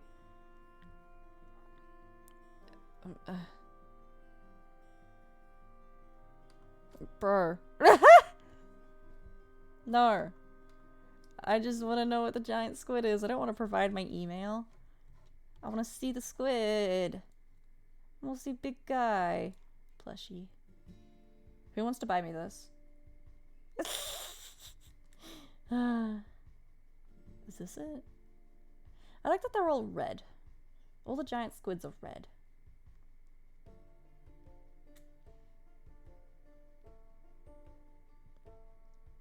I want to see the world record. Is that it? 13 meters. 13 meters is pretty big, like...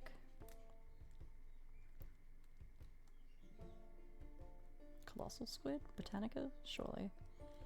Colossal squid in comparison to giant squid. Giant squid... 18 meters... Roughly 13 meters. I want to see the squid. This is a dictionary. God damn it. Ooh. That's pretty sick. That's just beneath the surface too.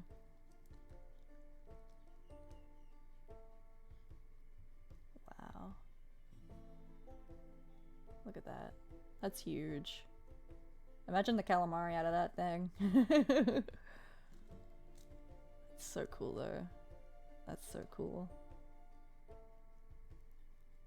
Largest squid in the world is the giant squid. It's also the heaviest. Okay. Squid break. Anyway, I think Lavelle's dead. Lavelle, hey buddy, hey, can you hear me? I heard not but the slightest, quietest whimper, but it was drowned out by the other sounds quickly. The roar of the beast, and then one far more ominous even than that. I heard rushing water from down below. When I looked over the edge, I saw the ocean rumble inside the pilot sphere, and was rising up to meet me. These guys are doomed. But I could only see it from a sunbeam that struck through the patch. I grabbed a wrench. Lavelle, we're at the surface. I can see the sun. It's right there, buddy. That's home. Just sit tight, okay? Okay, they might not be doomed. I climbed. I think Lavelle's good as dead. Or at least good as hospitalized. I really hope he survives. I kind of like his character. I climbed up 2 more rungs of the ladder and swung at the hatch with a wrench. Clang. It bent up ever so slightly, and I swung again. Clang. An inch of progress. The water crested the threshold of the operations room, and Lavelle whimpered. Hang in there, buddy, okay? And I swung again. Boom, boom, boom. The lights shut off for a final time. Ogdencourt tumbled and groaned as she died. Clang. Come on, please, please, Jesus, please, God. Clang. The hatch began to bend up a bit more. The sunlight brightened. The water from below now had reached the midpoint of Lavelle's upturned service boots. Clang. I felt a release. Got it. I had forced a hole into the hatch big enough to put my hand through, but then water dumped inside at twice the rate from the surge below. Yeah, you just made a vacuum. Shit. I turned my head and slid down the ladder and stumbled back as it began to pull up. What the? Then I looked through the hole, and only once I did, I realized the mistake. We weren't at the surface. We were merely close to it. Not more than 100 feet away, but many, many feet too far. Water flooded the operations room from both ends and washed me up against the wall next to Lavelle. Oh, goodness, okay. The ocean itself, threw itself to our beating, and it pounded us in waves and turrets and buckets. I couldn't breathe for seconds at a time. But I grabbed Lavelle's hands, and he squeezed it with all the strength he had, just enough to bend his fingertips around the side of my palm. And we began to float up to the ceiling. I'm sorry, buddy. I'm really, really sorry. I tried. I heard no more explosions from the battle, just not far off. Just the triumphant roar of the Leviathan, and the rush of water and my own ragged, heaving, shaking breaths. I pressed my lips to the ceiling and sucked in all the air that was there to breathe. I could feel Lavelle slip beneath the surface. I'm not doing the girl. And the water tightened up around my chest, and then it was over my face. Then a shadow fell over the hulking bones of the Ogdencourt's hull, and I felt a slamming impact, and then a rush, and then... Garg! Is that what makes you happy?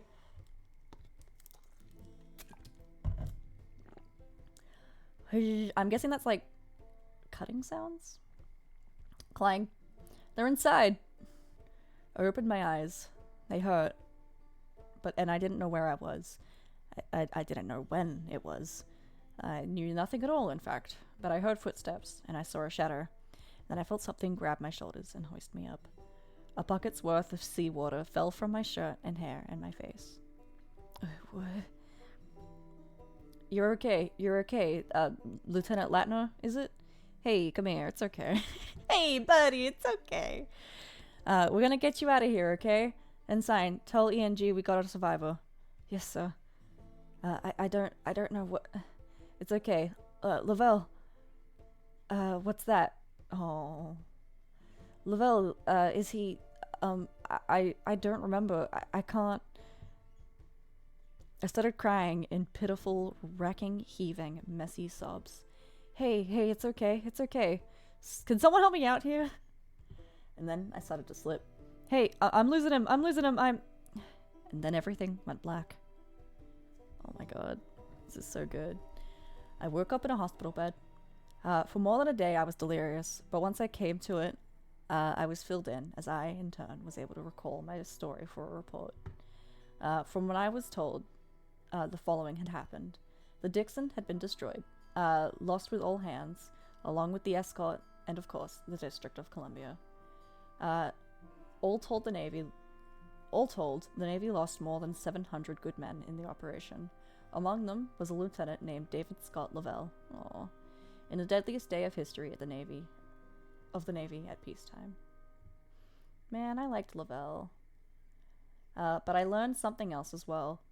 Based on the impact mark alongside the Argonauts' wrecked hull, it is evident that after feasting on the Dixon, the Leviathan hit Argoncourt and knocked her clear into the surface, where another ship, the Aleberg destroyer, Tecumseh? Yeah, we'll go with that.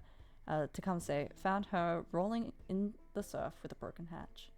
The Navy will undoubtedly make an effort to cover up this story and explain away their losses with a disastrous training failure, but I'll have no part in that, nor any further efforts to hunt down that Leviathan. No, this story needs to be told, for the men lost, for Lavelle, and surely for you. Like the pilot of the Tuscany before me, I have accepted the fact that thing down there should not be disturbed, and neither should its home. And for the love of God himself, do not venture far into the deep, deep pit of the wild Pacific, for all our sakes. Oh, it was so good. Dumbass sea monster expended all its energy for something of no nutritional value. If I know sea monsters, it's getting the nuclear reactors to gain mutant powers. Oh my god. Shitting out in a higher class sub would be painful. Oh god. Yeah, hold on. Let's see what an higher class is. It's a big fucker. There's 18 active ones. That's interesting. How big is he? I want to know how big he is. What's the size of this being? Archaea class nuclear powered submarine. Oh, it's nuclear powered. Yeesh.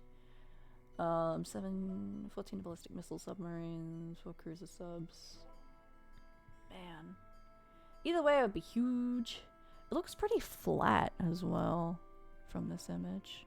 Oh wait, that is just the top of it. Okay. That's interesting. We're learning about submarines now, guys. Ooh.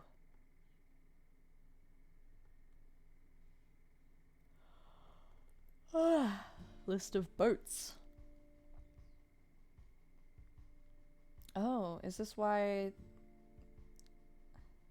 I guess they're all called up, like, named after their, location.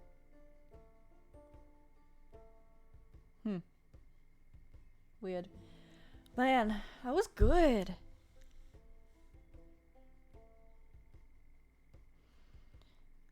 Leviathan 8-1. The District of Columbia was Nair's. I'm kind of dumb sometimes. Please make this into a movie one day. I need to see it on screen. Get competent to direct it. Keep Michael Bay far away from it.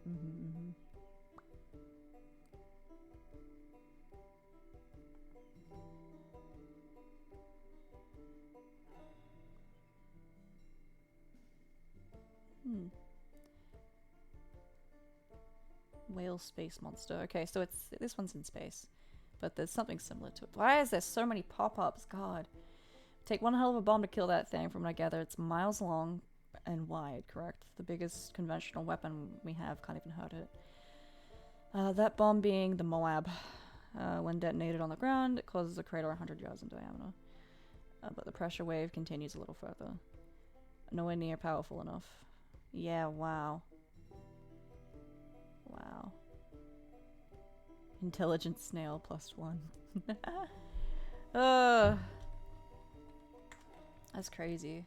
What's the robot at the bottom of the ocean? I can't fucking... Yeah, what is it? I want to know.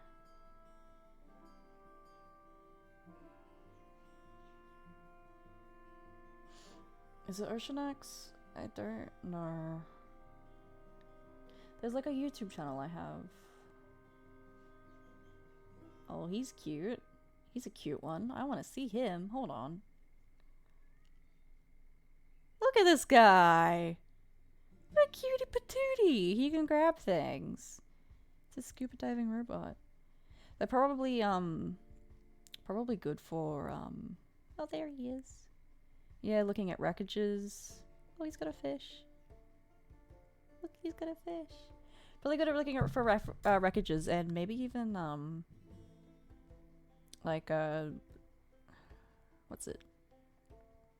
Orange Deadpool. Really good for reefs. Sorry, I couldn't think of the fucking word. Soft robot stingray. Ooh.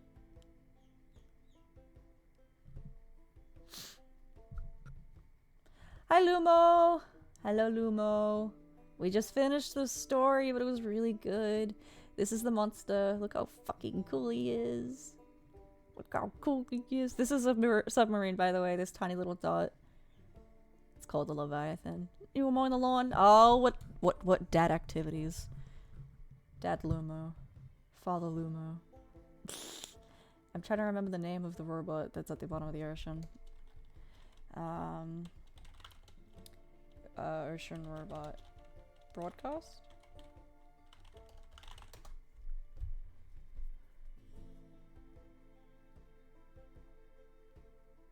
Pretty great workout. I would imagine. I guess it's a little pushing.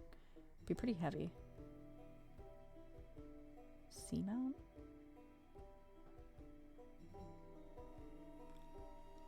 Deep Ocean Live. Day 1 and 4. Can I just look at my subs? Surely. You get to see my subs, guys. I barely watch all of them, and I kind of share this account with my partner, so... where is it? I know I have them.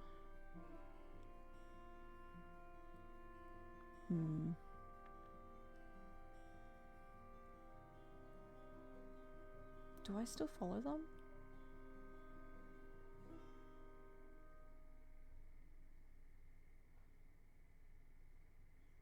No, I don't. That's a shame. That's a shame. What's the fucking... What's this? Let's just have a look at this, huh?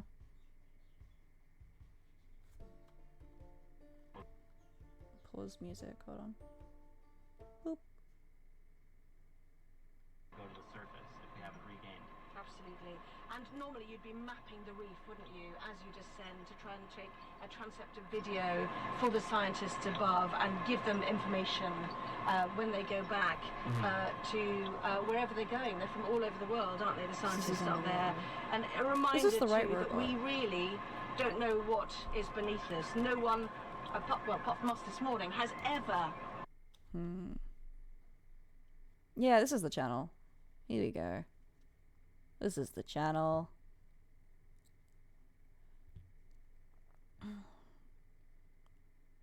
Ooh, a shipwreck.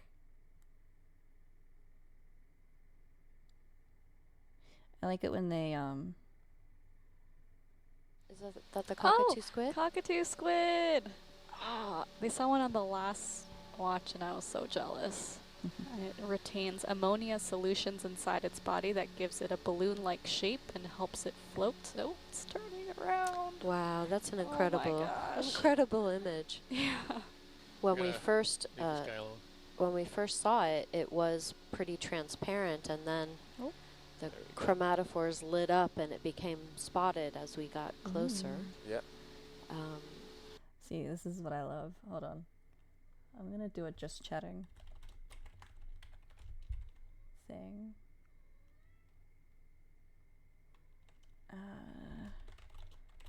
Story over. My cat's meowing. Story over. Looking at deep sea. Yeah, hi miss. I'll open the door. Hold on a second. My model's gonna stare into your souls again. Wahaha. Hi.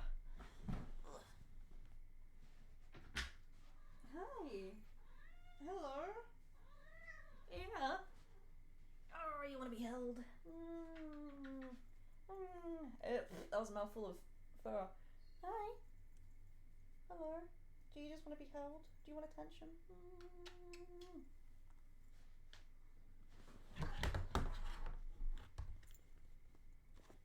No? Okay.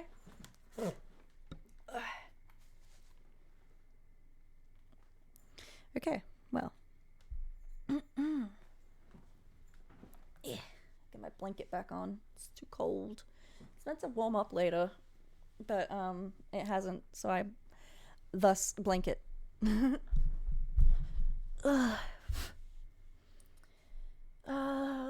at deep sea creatures. There we go. I'm gonna open up my juice box. But yeah, this is the robot that has done, yeah, oh, there's a bird outside, is there? That's done, a lot of discoveries, but look at this little guy! A cockatoo squid. He's probably named that for, this part here. Sometimes the only organ that's visible through these transparent types of squid is a cigar-shaped digestive gland, which is basically the equivalent of a liver. They hold it in a vertical position to reduce the silhouette. And apparently in some species there's a light organ present on the tip of the liver to further minimize its appearance in the water. That's interesting. Yeah. Oh, there's a bird, like, right there. Oh, that's really cool. Oh, that's really cool. I think that's a, some kind of robin. Deep sea critters! Hey, Trash Panda. Sorry, there's a bird outside my window that my cat's loving right now. Oh, he's so gorgeous. This is so cool. I haven't seen a bird, like, just right there before. Wow.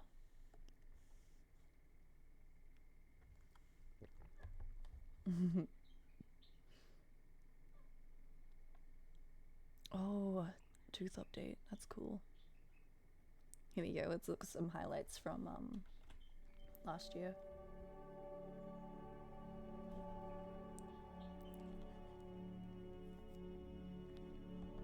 Hello. Oh. Oh, there it is. There it is. Wow. Gumbo squid, I think. What is that? Is that a belly of a stingray? I'm not cute, I'm a vicious hunter. How did you get to be so cute? Snailfish! I love USS snailfish. Yorktown has been seen back in 1998, but not nearly like this from what I understand. The impressive thing is how small the lasers look on there still. It's huge. Oh my gosh, wide view, man. Keeps going. Wow. Beautiful. Oh, that was a new discovery as well. That? Oh my gosh. So we got a really high density, or high diversity community here. Oh my god. No, it's a Casper octopus. Oh my goodness. He's so cute. Oh, I love coelacanths. They're so cool. Dumbo. Is it a wait? No way, really? Yeah. No way. What? Dumbo, Dave, What? your dreams come true. Wait, what? A shark and a Dumbo together? Wait, this is Look too at all much those, for like, me. plankton This as is well. too much. I don't need the Happy World's Ocean Day. Oh my, That's a gorgeous one. wow. Yeah, turn off the lasers. I'm so happy right now. Yeah. I think I'm gonna turn off the frame. Hold on. Probably about There we 40 go. centimeters. 45. Oh my Look how cute he is. Wow. What? See you That is later. amazing. Little Dumbo octopus. That's amazing. Thanks for saying hello. You can follow it if you want. I mean, if you can. Is it a challenge? I love the scientists on this channel because they're so normal. Yes, chat, we have been blessed. The ship move is underway, Wow. but it's headed in. Ocean Day, real.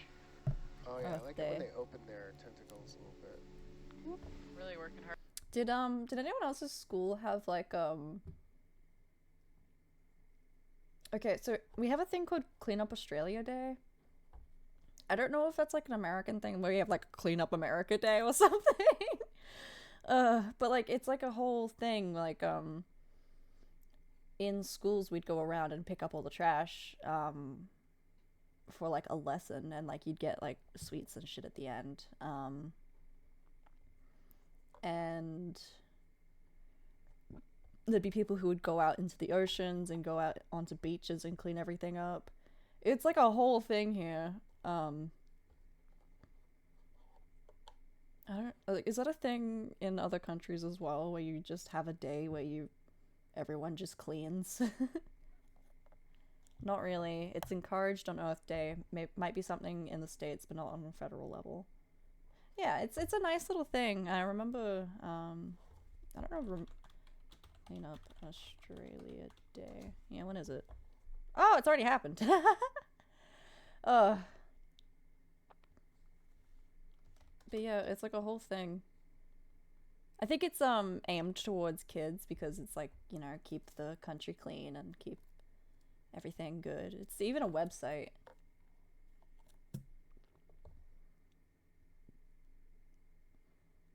But yeah,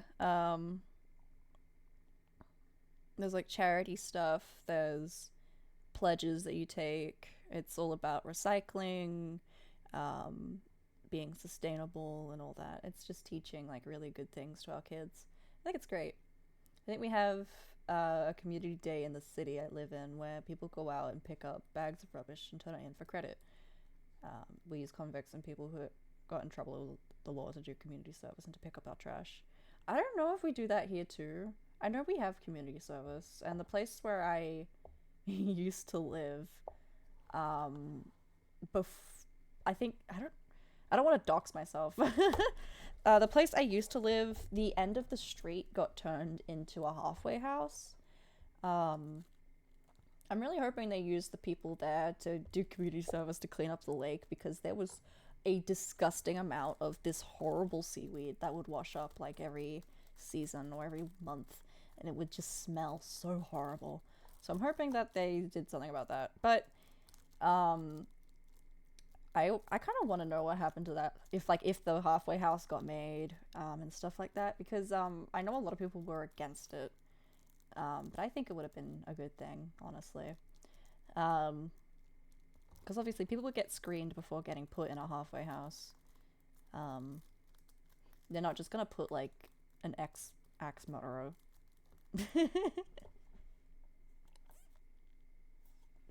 I'll look it up off stream, I think. Yeah, maybe. I don't know when was the last? It's probably not gonna give me any results, honestly. Hard to stay in the water column with those big fins. Right. So are those fins like modified tentacles? I thought they were modified ears. I only just realized that they're called Dumber squids because they have giant ears. I'm so silly. It's wild looking up your childhood home on Google Maps. Okay, so my childhood home was never on Google Maps. Like, you couldn't do a street view because it was a private area. I was in a caravan park. So you can't actually go into street view, but you can look at it from above still. So I can still go, this was the street I played on, and here's where the grumpy people lived, and here's the lady with dementia, and blah blah blah blah blah. Like, I can still do all that, but I can't go into street view, so I can't see what's exactly changed. My house was across from like the community laundromat. We had two laundromats in the little area. There was the good one, and then there was the bad one that felt haunted. But we were across the street from the one that felt haunted. And I say it felt haunted because barely anyone went there. It was decrepit as hell. Everything still worked, so like it was functional, and some people used it. But like the doors were wooden and like eaten at by bugs, and like I don't know, my friend group would like kick the rotted wood away, so we just made it worse, honestly. But yeah, that's what I lived across for like my entire childhood.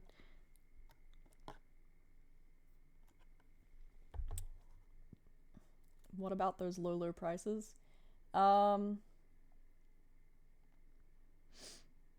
don't know. I think my poppy technically paid for my house, and my caravan, and yeah, even when he died, my house as well. Inheritance money. Mm-hmm. Good point. I don't know. I think it still has they're their separate. tentacles. Wow. Yeah, They're more like I feel like I met a celebrity or something. Even the ship to shore connection team is watching. Look how pretty he is. Nice focus. That, like, that translucence. All right, this is the rest of our dive. Yeah, let's How beautiful. For all that snow. That's There he oh, goes. it's so cool. That's beautiful. This is It the actually adds Oh, to it's it. great. Yeah. Nautilus Christmas video. Octopus in a snow globe. Those pins are incredible. It is. So He's yeah, gorgeous. time to continue. Hi. Happy World Ocean Day. Yep. Bridge. Highlight for sure. Ah, beautiful exit shot. Oh, This looks like one of those Ooh. flying squirrel suits. That's a funky sea star. Yeah. Does he have I've ever seen this tentacles before. on the front and back? It's munching on something. Oh. It has a little urchin. Oh. It's holding a small urchin. So I still think this is probably some type of pteraster. It's probably a hymenaster. Ooh, so he's got a tiny little urchin But there. it's a little bit different coloration, and I don't know how much the coloration varies among Look at his people, little but I think suckers. this No, this is some type of Patrick. hymenaster, which is still a type of slime star.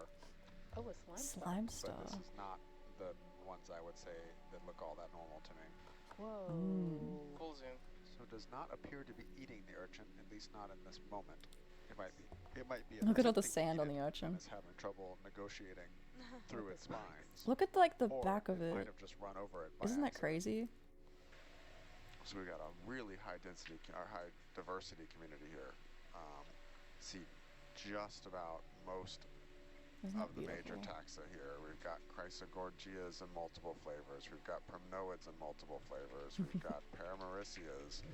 I love the scientists on this channel. We've got probably a couple bamboos behind us. So we've got a whole host of different things here. So we're going to take an eDNA sample here. Brian, Oh, key question of beautiful. the whole expedition. Does it come in cherry Why do flavor? you I'm think sure it this does. spot has so much life? Isn't that This gorgeous? particular They spot, look I like know little that is one of cherry, those like things that sakura scientifically drives me petals, crazy. kind of, or like little snapdragon petals. Okay, so we're gonna go to Earth for a minute. Snapdragons are so cool, cause like these are the gorgeous flowers, aren't they beautiful? And they're called snapdragons because you can actually squeeze the petals, and like this part here will like jump, quote unquote, jump forward. It looks like a little dragon eaten. But my favorite thing about them, besides that, is that when they dry out, these are their seed pods. Dragon D's nuts, lol.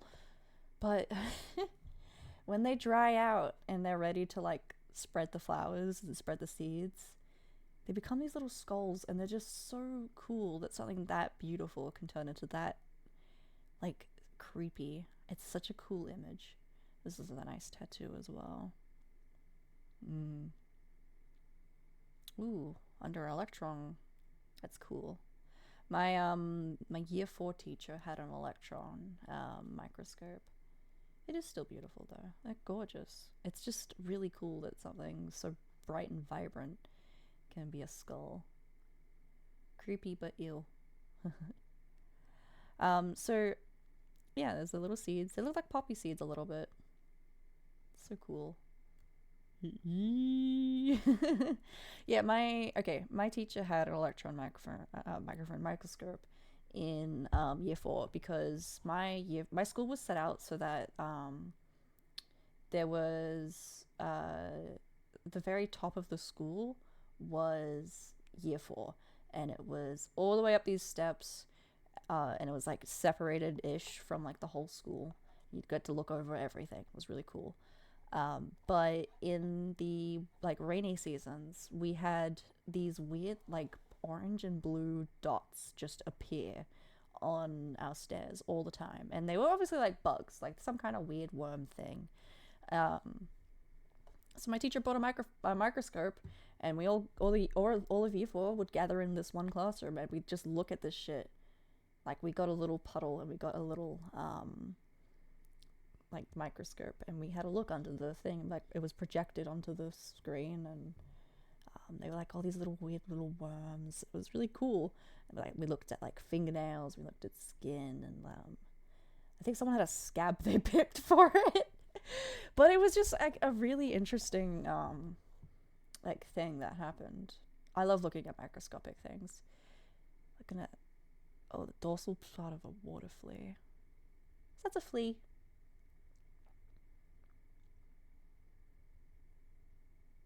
It's really cool.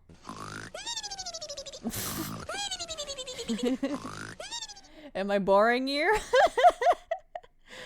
So I guess this is when they still have their seeds inside, and when they have already exhaled all their seeds.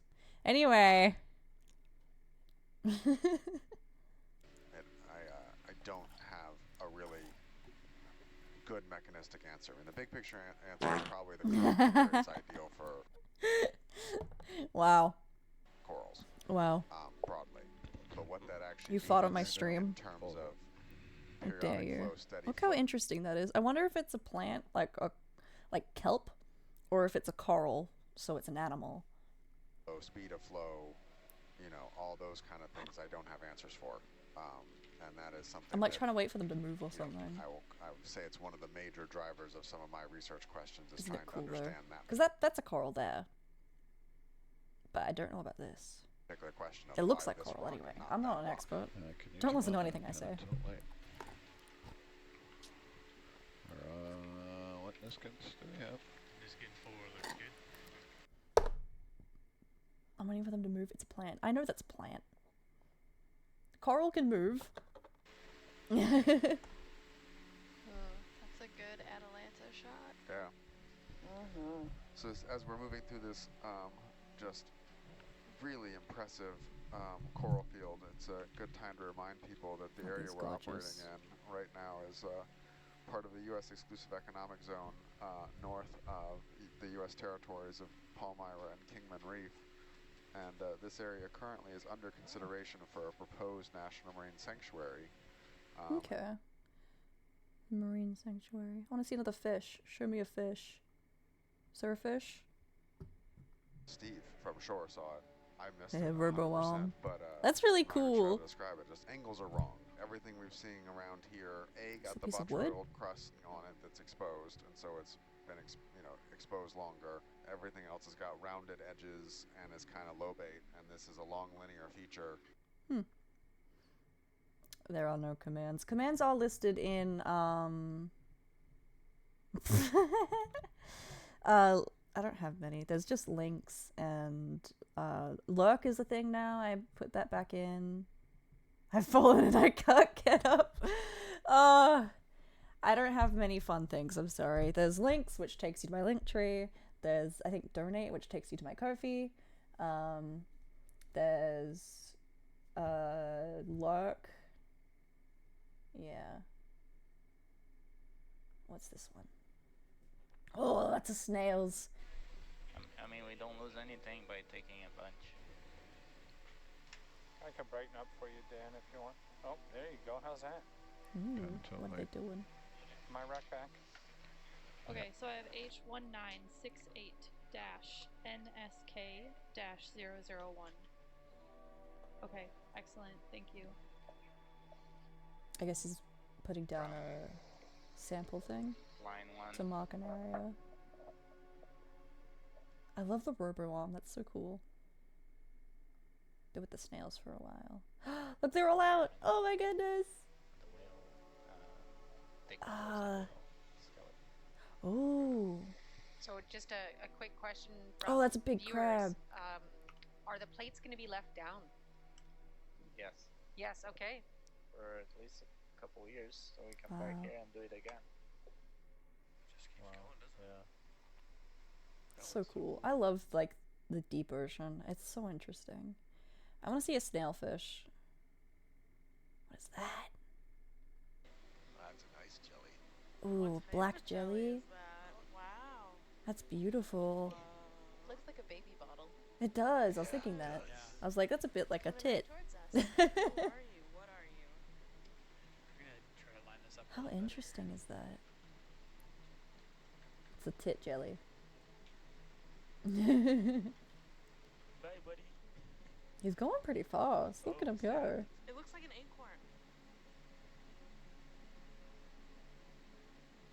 Ooh. Look at him zoom. Can you zoom in just a little bit? See if I can get past that stuff. Yeah.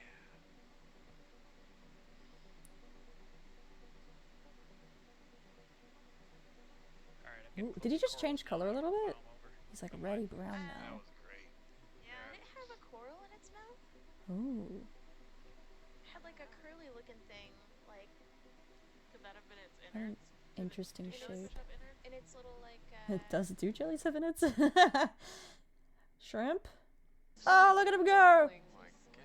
It's like a cat. Maybe it's like 10 inches, 15 inches, not 15 Like inches. a cat. Look at its size. 15 centimeters. Look at its really he's a biggie. antennae that it has streaming out in Lobster, front of it, maybe? behind it. This is a little less of a shrimp. Some kind of crustacean. This counts as 3, at least. Yeah, because the shrimp ate 2 other shrimp. Yeah, It's like the 100%. shrimp is huge. So it is a shrimp? She's a really big shrimp. Oh, it's moving so fast. Where is he? What Oh, are you? over here. What is that? It is a Hydromedusa. Hydromedusa. It's like flipping itself over to swim away from us. It was going so fast for a second there. Ooh, bloop, bloop, bloop. Ooh. It's in the Atalanta. You can see it in Atalanta. Wow. So beautiful. Beautiful. What noise do you Wow. think that makes if it makes a noise? No, I like the waka waka waka. What a cute little guy. That's Jellyfish are so cool. beautiful. Ooh, this looks like a funky fella. What are you?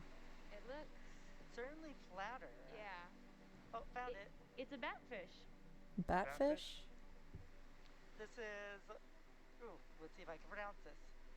Ogocephalidae solosisquama ethereina. Sounds like a Harry Potter. Oh, obviously. Oh, yeah, it's just Pat him. it's a batfish. I think you're right. Yeah. It's just a batfish. I want to see what a batfish is now. Batfish. No. Batfish. Okay, well, they can be this thing we all know and love. And then it has ugly lipstick. I love that. Should be casting curses on us. He has a stupid nose. It looks like a penis.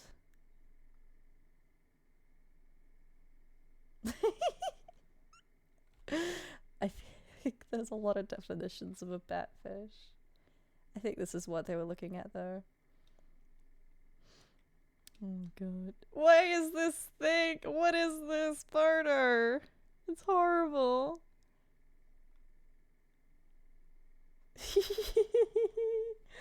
The walking, I guess that's what this is. He looks so grumpy.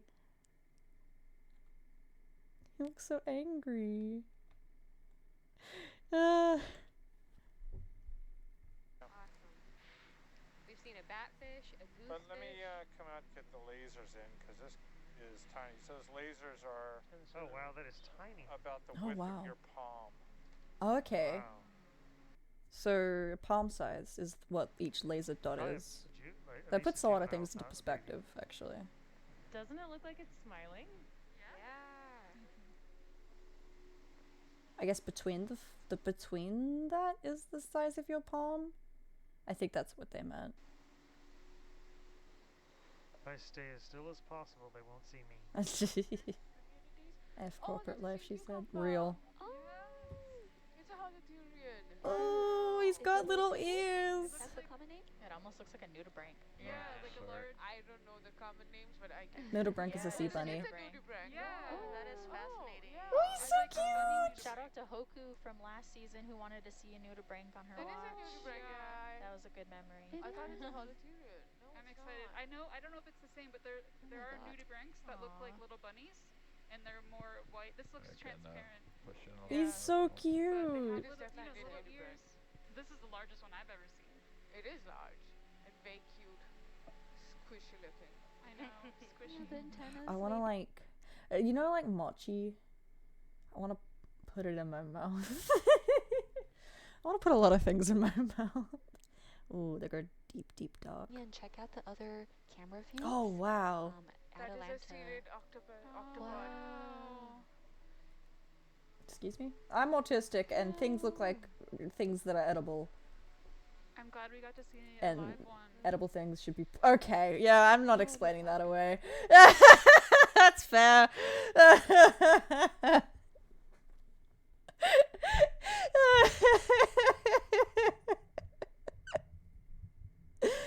Oh, God. Yeah, that's fair. Flappy ears. Another Dumbo. Bit bigger. Yeah, the stark contrast. Yeah. So beautiful. So big. Can slowly go away, Jaina, if you're not. It's Let him crazy. swim out of the frame here. Yeah, full blood. Thank you. Confirmed. Oh, those little dudes. They're like in SpongeBob. They're in SpongeBob. To us in this initial look that we are on the carrier Akagi. What we are seeing is battle damage that comes from the Oh, loss this is of a... Akagi. As Wow. we can see, there's a portion of It's the a boat. deck which has been flipped up due to the explosive pressures that were built up as the hangar The deck boat burned. goes on for a We while. have passed Okay. the tub. What We're is... very Another little octopus? God. My bad. Look at him go! He's got a big brain. Oh my goodness. You know those little Trying to boxing figure out things that you put on your desk that you just like, you punch them and they go woo, you know? I want... You know I want the him. footage of the whale fall Wanna hit off him. Monterey? Is that covered in these Casper octopus, or is that a different deep sea That was a different. species? That was Those are different. I think that was a different one. This is much smaller than those, I think. That's Another a beautiful black jelly. image right there. Ooh, what is that? Oh, there you go. You can see its fins. Ooh. That's well done, Sarah. Squid? It's hard to- Squid usually have Very like that kind of nice. shape. Oh, and look, a little shrimp there too. Shrimp! The I like chat shrimp. is helping us with our ID, saying it's a piglet squid. Piglet squid. Oh, whoa. Whoa. That's exciting. What is this? Quick, record! Record. What is that? Looks like Is he's that staring belly down of the a eyes of stingray? God. Is that a fish? Yeah. Oh! Oh, it's a ray. Very cool. What kind of stingray is that? I don't know. I'm Bottom of the checking ocean, my, so pretty. They are. It's doing a lot of vertical swimming, which is quite surprising. I don't know if it's the lights or if it's He's got a big schnoz. wow. Really interesting. All right. Well, we might as well record some video. Here we go. Yeah. Here we go. All right. We're recording video. So, alrighty. We're now It looks like a female.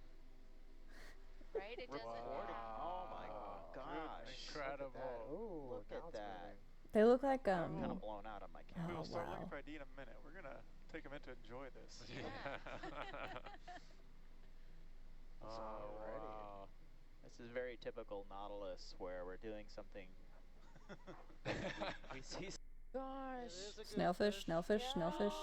Oh my gosh. What a way to end the Wait, dive. I'm Go ahead, Minnow. copy. Just for you. Oh Just my for Ale. gosh. Oh, I'm is it? like What is it? picture. And with that parting shot, Oh yeah. Little guy. I'm Oh afraid my we have to call it god. a close. Oh, that's like the perfect ending to Can we our get some last lasers on that, dive. please? Lasers? All right, Yes. everybody. Let's measure. The best monkfish, goosefish, moosefish ever. Okay, Dan, I'm sorry to say. Alright, I want to see a snailfish. I need to see a snailfish now. Eee, they're so scrunkly. It's so deep.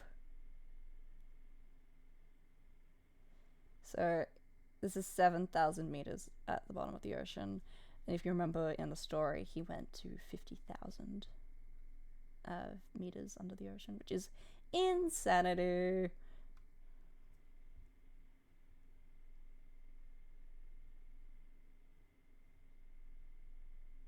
Look at them! How cute are they?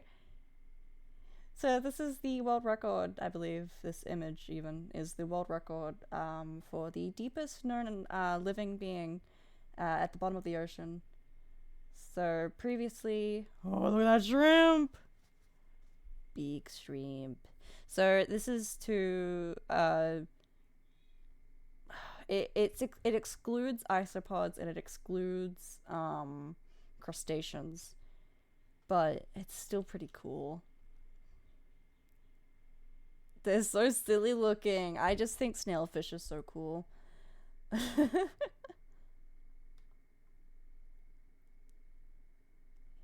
think this is... A new record has been set for the deepest fish ever recorded. And according to scientists, this species isn't even meant to be a deep-sea fish. Imagine being 5 miles below the surface of the ocean and seeing this little guy, a snailfish.